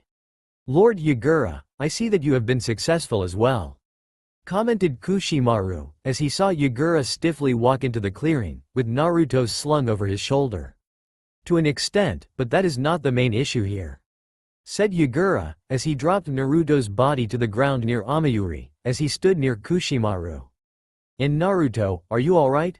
Asked Amayuri quietly. Chakra exhaustion, muttered Naruto, eyes still closed. Now that you are conscious once again, I believe it is time to explain what has recently come to light. Said Yagura. What about Chojuro? Asked Naruto weakly. No, it is best he not know of this, it doesn't concern him, nor is he mature enough to handle it. Said Yagura. Kushimaru, you have served me faithfully for years and thus I believe it is only fair you hear this as well. What you do with this information is up to you. Said Yagura, turning to one of his most loyal followers. Yagura sat down tiredly, while Kushimaru stood close to him, eyeing Naruto and Amayuri, who were in no position to move. Before the start of these purges I am sure you, Amayuri, and of course you, Kushimaru, knew I was never exceedingly cruel. I may have been harsh and indifferent to lots of things, but I loved my people. Began Yagura tiredly. Amayuri went to rebut this statement, but Naruto weakly raised his hand, showing that she should remain silent. You see, about 7 or so years ago, I was confronted by a man.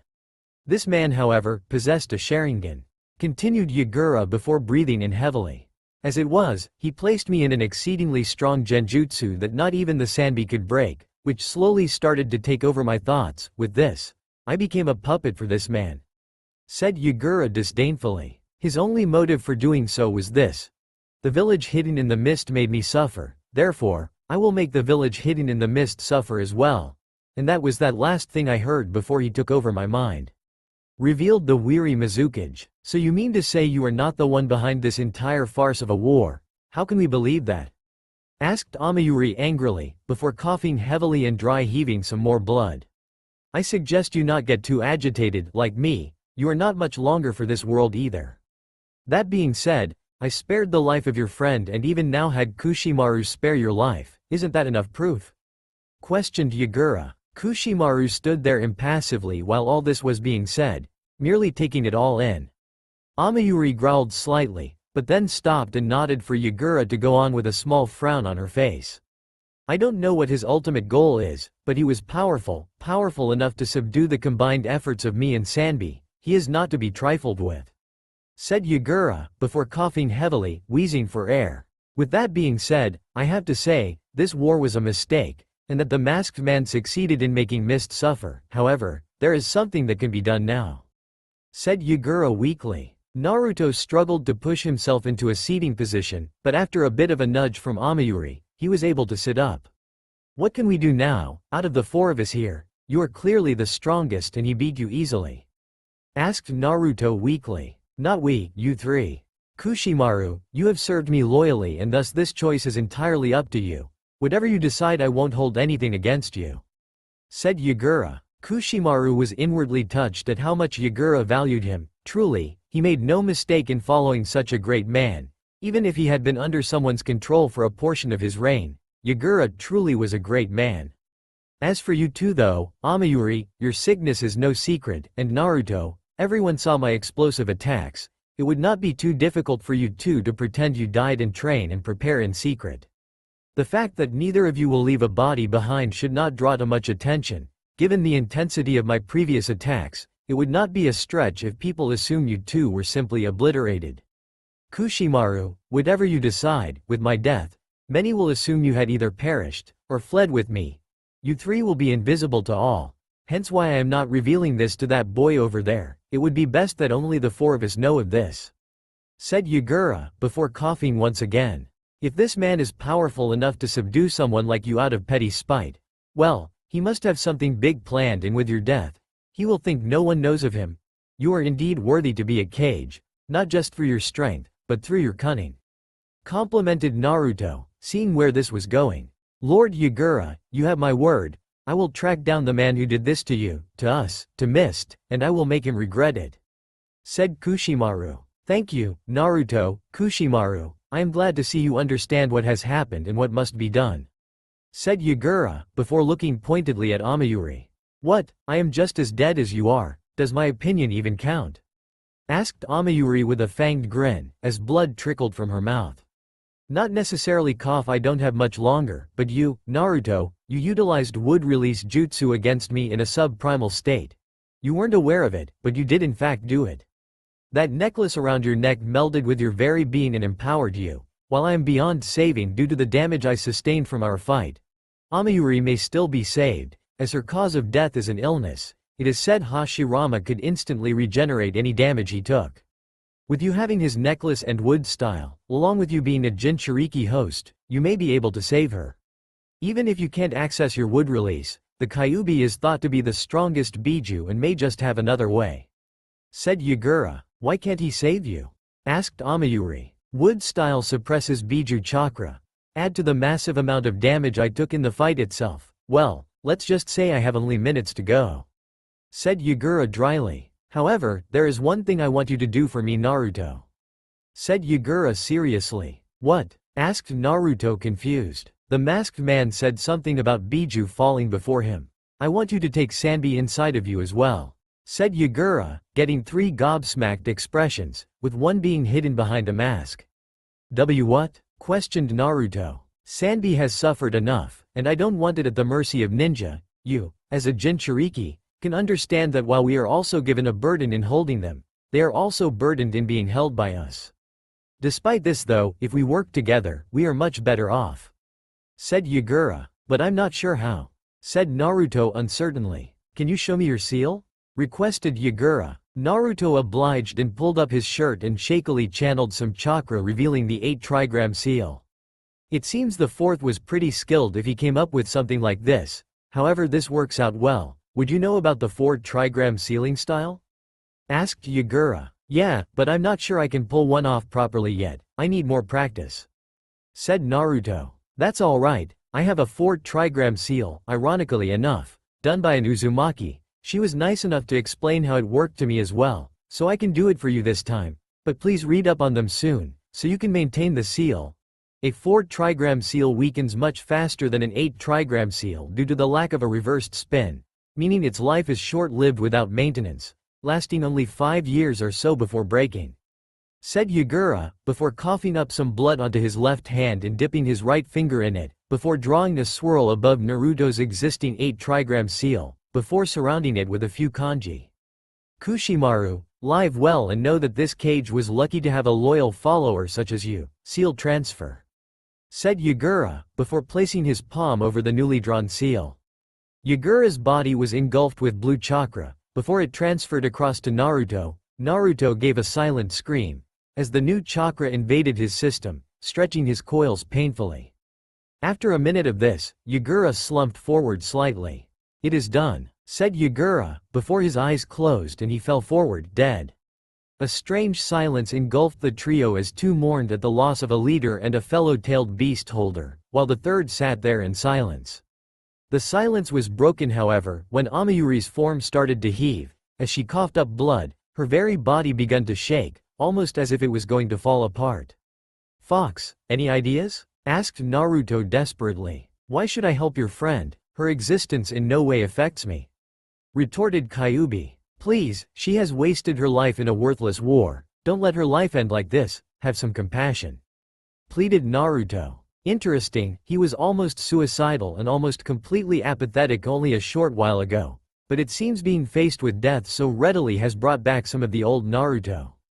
I can't believe I'm doing this, she better be worth it. Thought Kyuubi. Fine, but you won't like this after I explain what I am doing. For now channel my chakra and bite deeply into her left wrist. Said Kyuubi. Kushimaru watched on apathetically as one of his fellow sword-wielders died, not having any way to save her, nor the inclination to. Naruto grabbed Amayuri's left arm. "Sorry about this, I will explain it later when I know what I am doing," said Naruto, before her let Kyuubi's chakra envelop him, before biting into Amayuri's wrist, piercing deeply into her skin. Amayuri gasped at the action, before convulsing slightly, as a strange feeling of warmth spread through her body. "What am I, a masochistic?" thought Amayuri, before passing out, unconscious but alive. Kushimaru grabbed Yagura. "We need to leave, you don't have to stick with us, but the rebels won't let Yagura rest in peace," said Naruto, before he painfully picked up Amayuri's form, wincing at the extra weight he had to carry before walking off. Kushimaru stared at the back of the blonde until he was barely visible. "For you, Lord Yagura, I will get you your retribution," muttered Kushimaru, as he picked up the body of his former leader, before following after his new companions. That's all for now. If you enjoy, then please like, share and do comments.